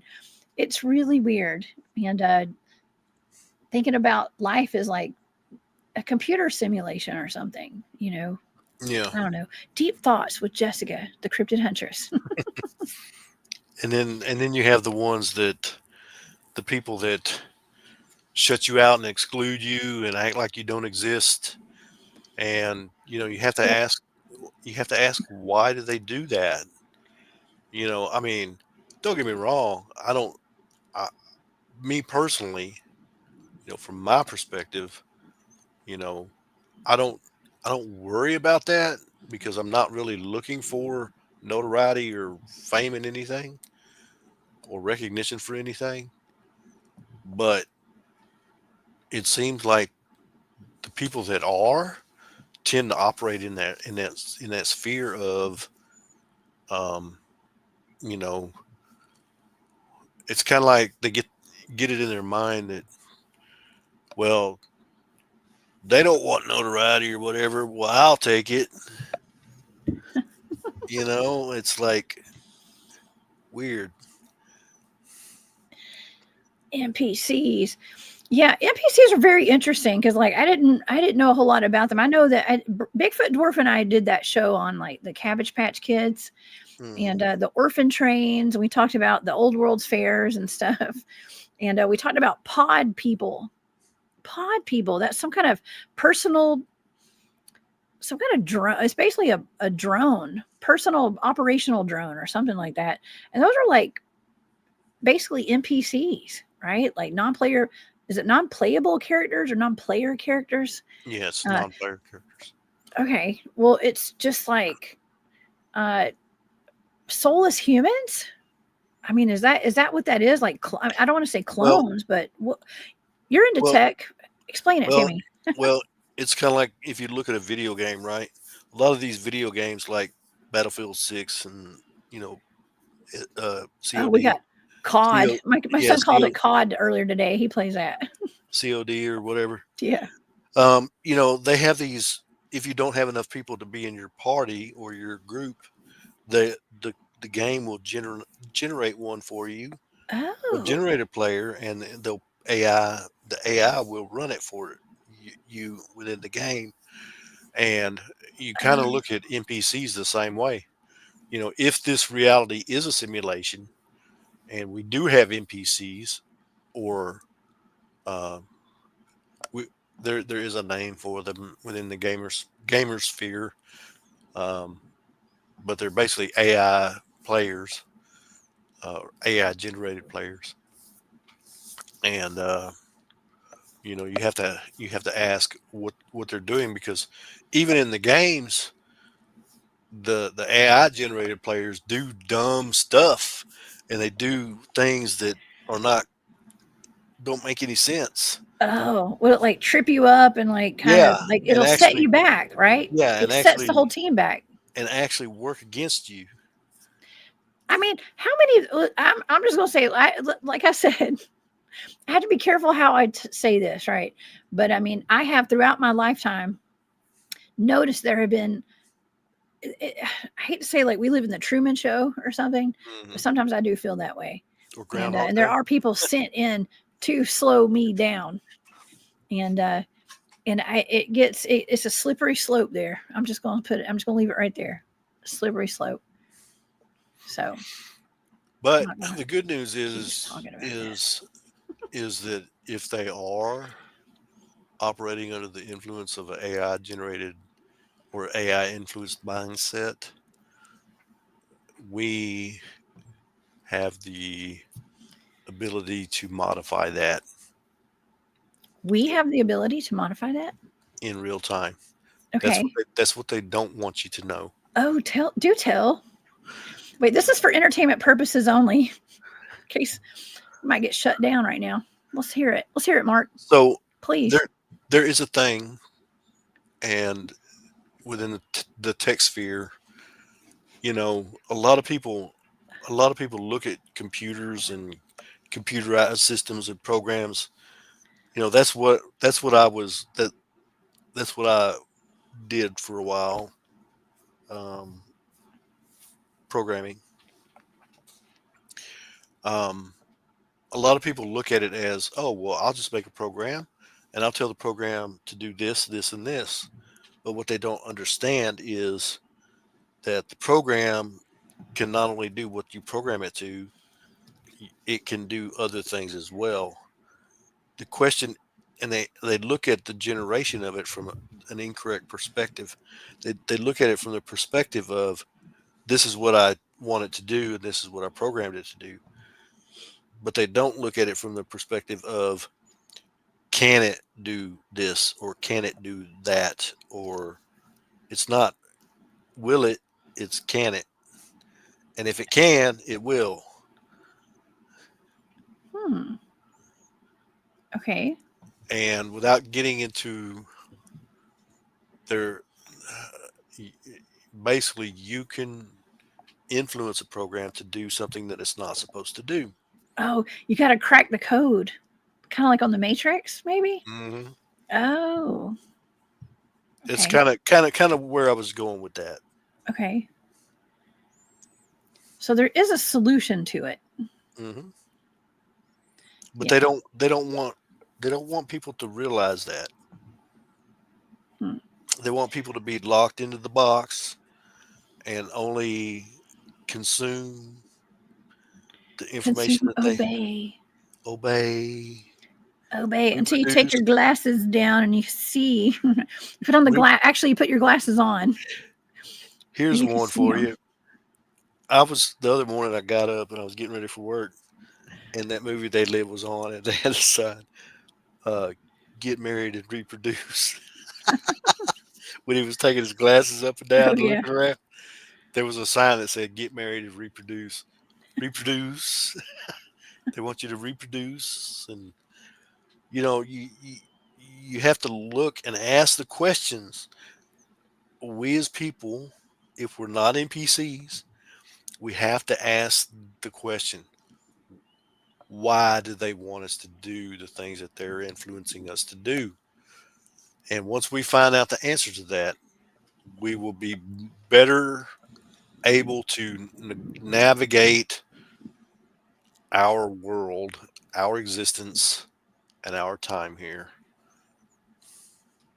Yeah. Well, it's about becoming enlightened to it as well. Thank you, Renee.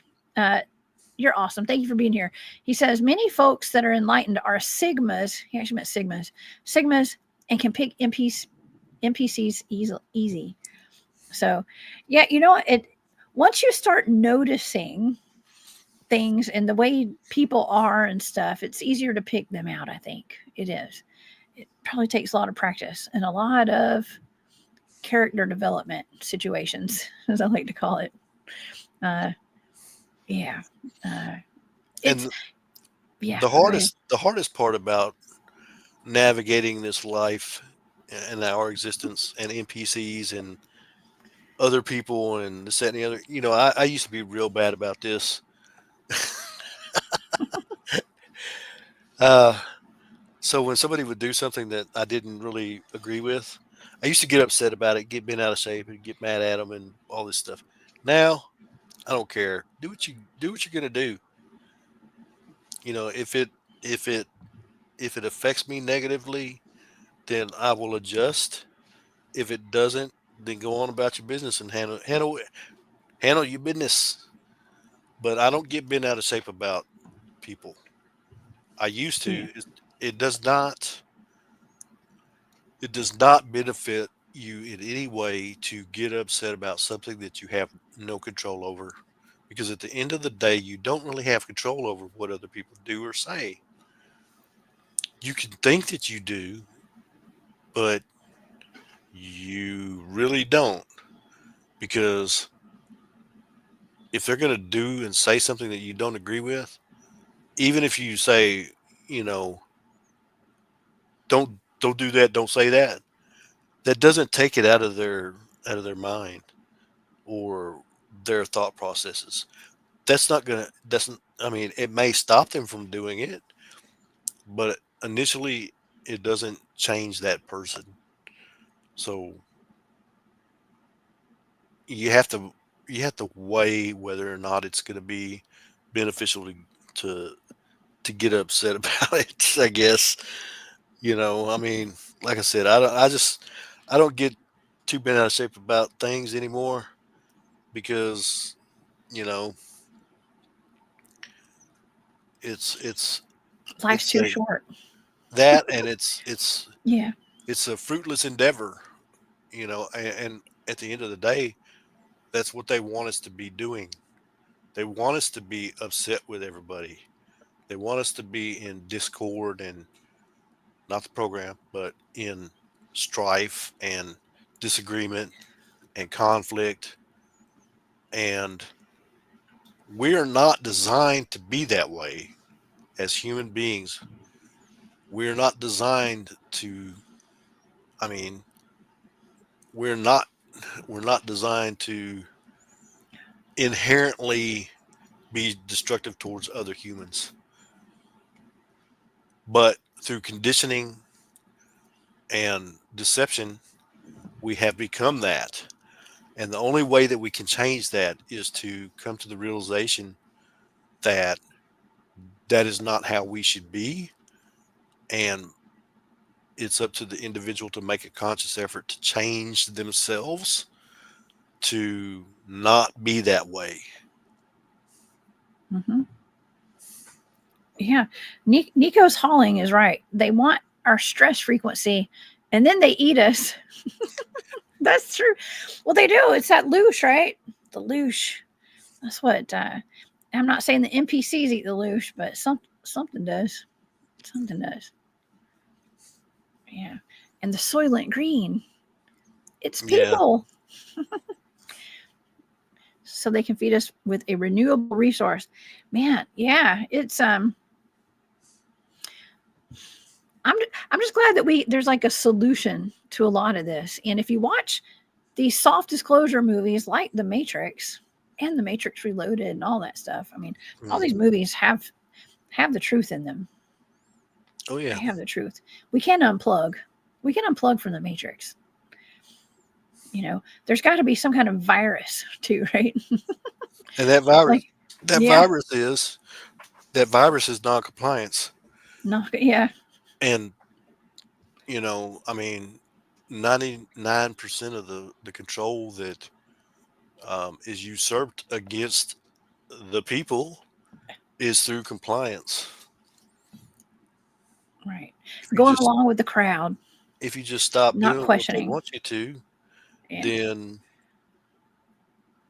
I mean, you don't have to get bent out of shape and raise Cain and fight and argue and be violent towards people.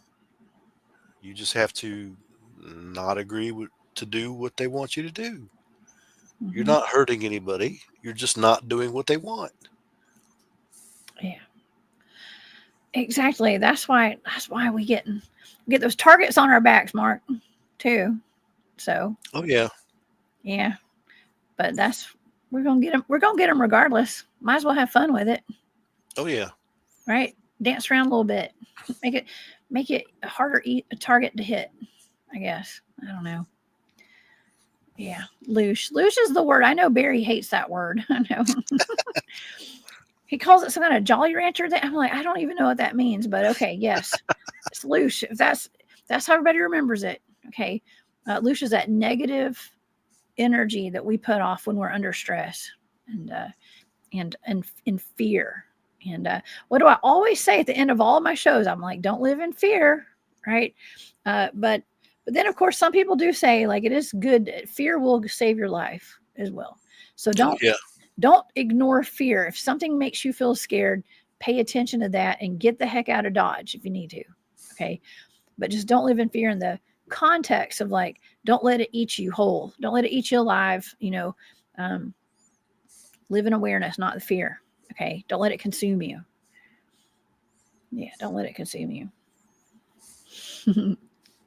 Bounty hunting bear says, "Don't feed the energy wankers." Energy wankers. Oh my gosh. Oh my gosh, yeah. Don't siphon the loosh. I'm not siphoning loosh, Andrew. That's funny. Yeah, I mean, you never know where our conversations are going, y'all. Okay, I know I love doing shows on my channel, Mark. We start off talking about one subject and then we end up talking about sigmas and stuff. I love this too. Thank you, Renee. He was defining what a sigma is. It's like I think it's like an alpha type personality kind of, but they're nonconformist. Okay, and they kind of do their own thing. So I heard my son calling himself a sigma the other day when he was playing video games with his friends. He's like, "I'm a sigma." And I was like, "Oh, cool." And I actually looked it up to see what it meant. Well, just so you're So aware, yeah, what he's okay. talking about is something totally different than Oh, is what it? we're talking about. Yes, Oh, well, shoot. I hope I'm not. in Oh, the it's something different. in the gamer sphere, Sigma is like saying something's cool or whatever. Oh, well, whatever. I had It's no a idea. slang. It's the Oh, new slang. well, you know what? I feel like an old lady when I'm talking to him now because he speaks a whole different language than me. Hmm. And I was like that with my parents too, I'm sure. Oh yeah. Yeah. Everything was totally radical, dude, back when I was a kid. Hmm. Gnarly, bitching, all that. Yeah. Actually, that was a cuss word. I couldn't say that one. But yeah, it's kind of like that. Okay, well, so now it means something else with the kids. Dang it. Dang it. Well, he still is a forward thinker though, no matter what.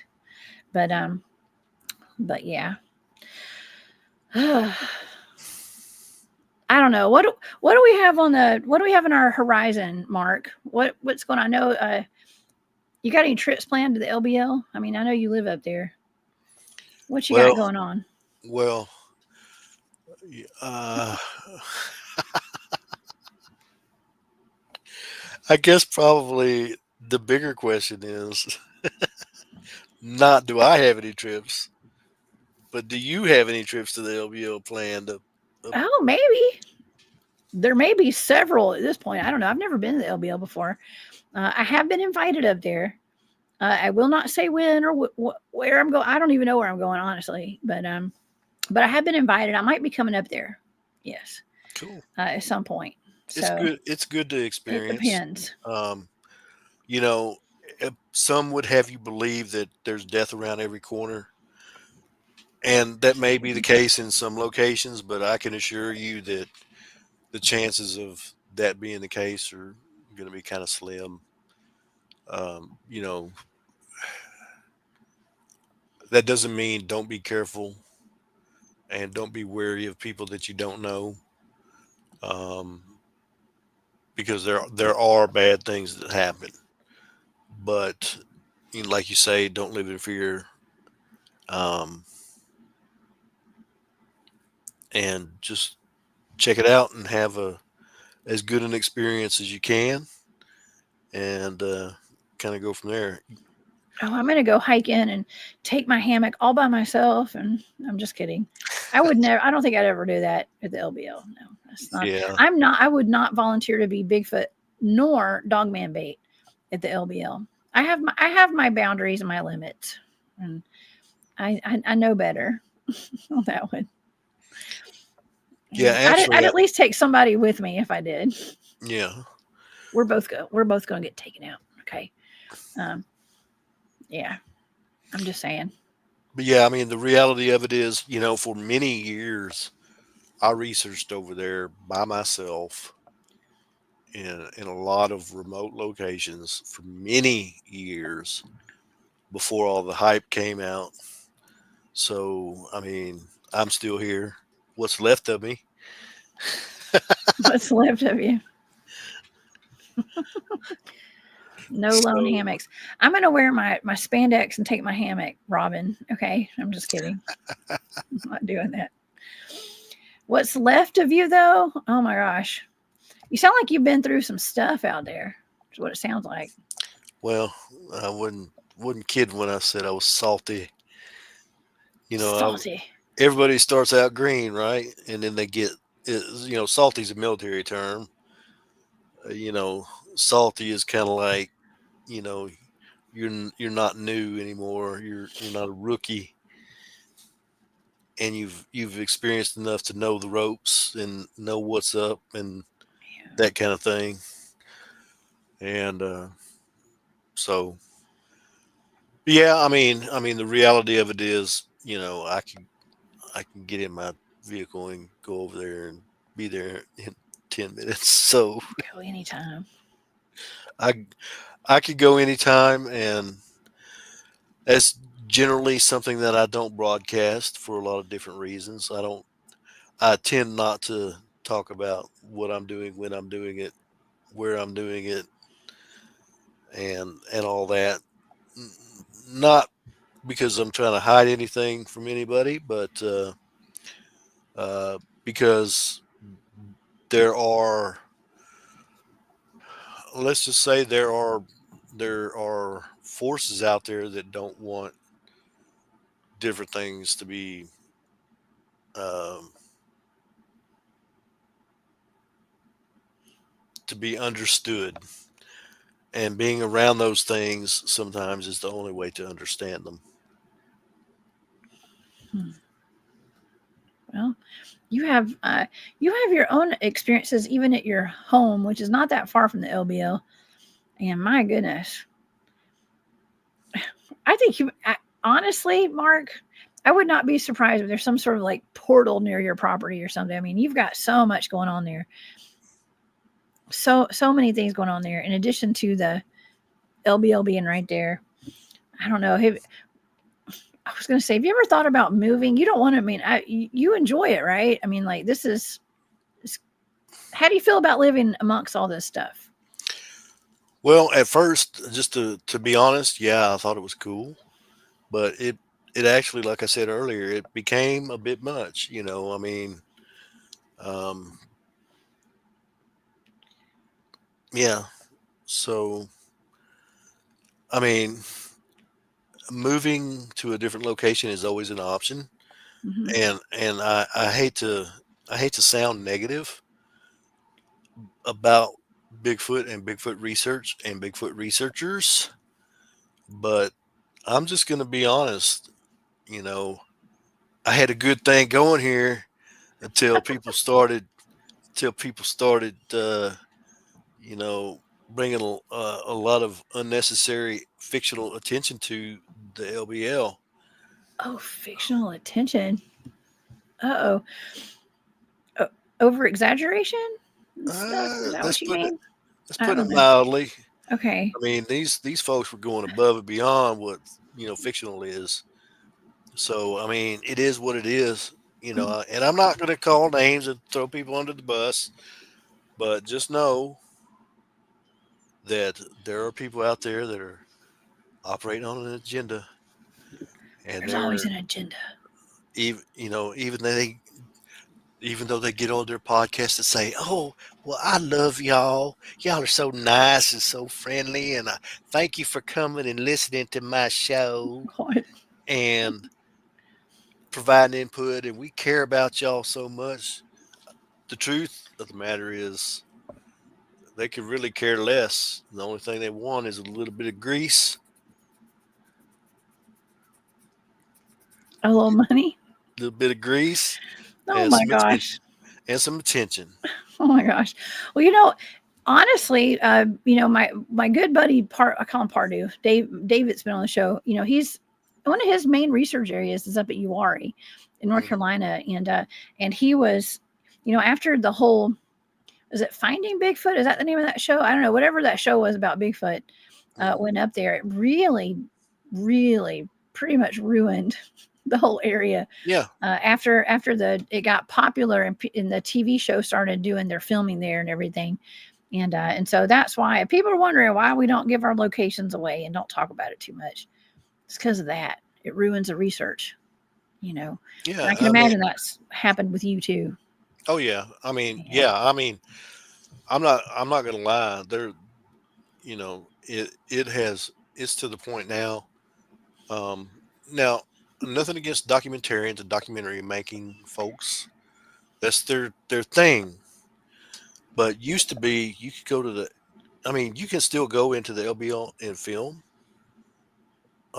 but now, um, if you're going to film for something like that, a documentary or you know, if you're going to make money off of what you film, you have to pay fees in order to do that. And I will tell you, it ain't cheap. Oh, it's like LBL you do? Hmm. Yeah. Do you have to like get permits and stuff? Yeah, And you got to get a permit to film. okay, I thought, yeah, I think that's the same at like all the national parks, right? Like any kind of government owned, park. I thought, yeah, I thought I'd heard that before. You got to go get like permits and stuff. And I'm Yeah. sure a lot of people do, but I mean, but what if it's just like a podcast or something? Like just say little old Cryptid Huntress over here, and I'm just doing a little what we call like I guess like B-roll or something for my little podcast. I don't have to get a permit for that, do I? Or do I? It depends on what you're going to use it for. I Oh, if I'm like guess. making money and stuff. Yeah, if you're making money Yeah, off of it, yeah, you're you supposed have to. to. You're supposed to get a permit, and I can tell you, it is not cheap. And they want to know everything about your operation. They want to know how many Dang. people are involved. They want to know how long you're going to film. They want to know where you're going to film. They want to know what kind of equipment you're going to have on Oh, site. The you just interesting. all kinds of stuff. Well, I didn't know all that really.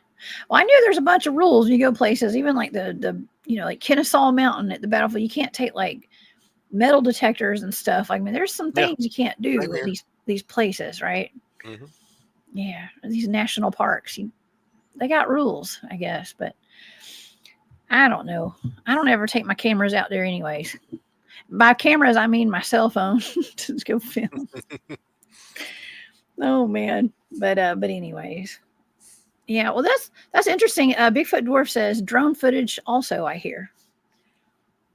Wow. Yeah. Huh. Oh well. Well, that's interesting. Okay. Well, this has been a fun show tonight, Mark. I've really Yeah. enjoyed this one. Thank Man, you we for got, having me.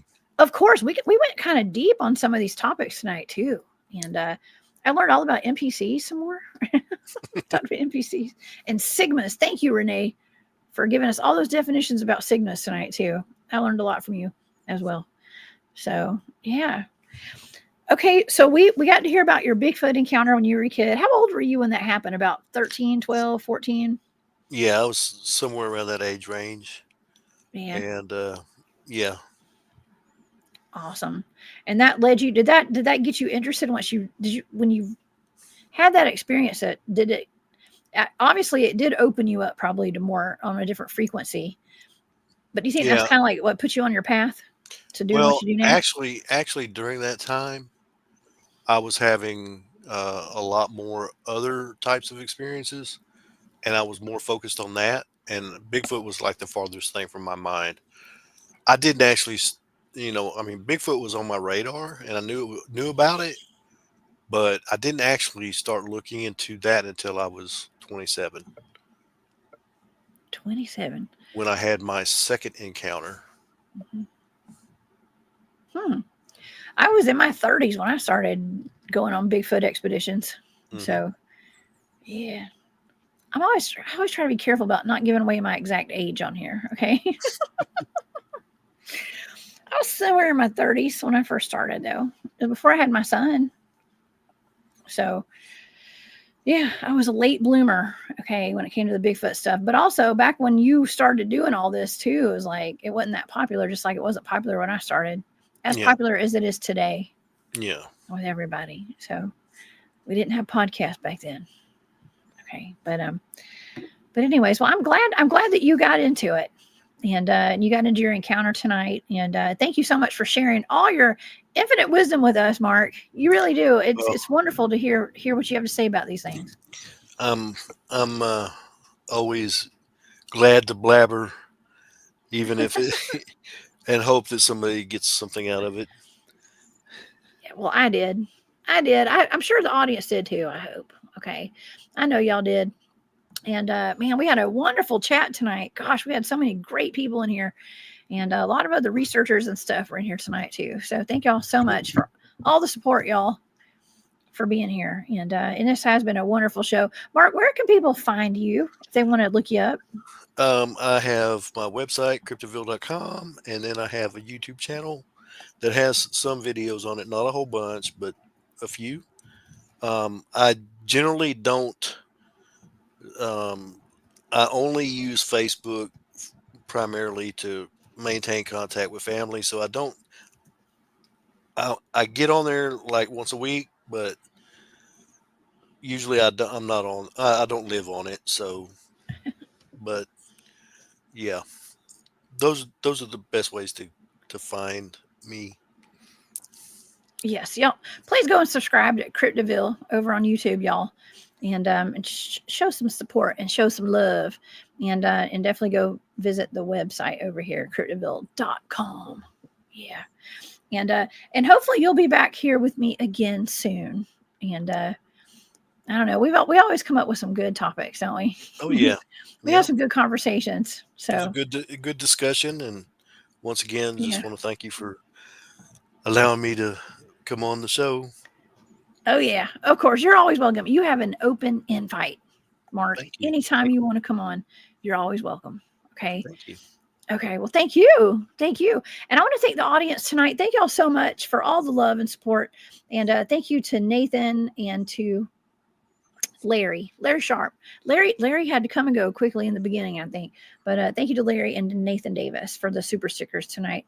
And yeah. Well, I hope everybody enjoyed this as much as I did, as much as Mark did. And please come back and see me on Monday. I'll be back Monday at 1 p.m. With another brand new live show for you guys. And we'll have some more live shows all through next week, as we always do. And so y'all, please be safe out there. Keep your head on a swivel. Like I always say, don't live in fear, live in awareness. And yeah, I don't know. Mark, any final thoughts? No, I guess I don't really have anything for this evening other than have a good night, and we'll see you on Monday. I'll see you Monday in the chat. All right, y'all. Everybody have a great night. And thanks again for being here and spending your Saturday night with us. All right, y'all. I will see you guys back here on Monday. All right. Bye, Mark. See y'all.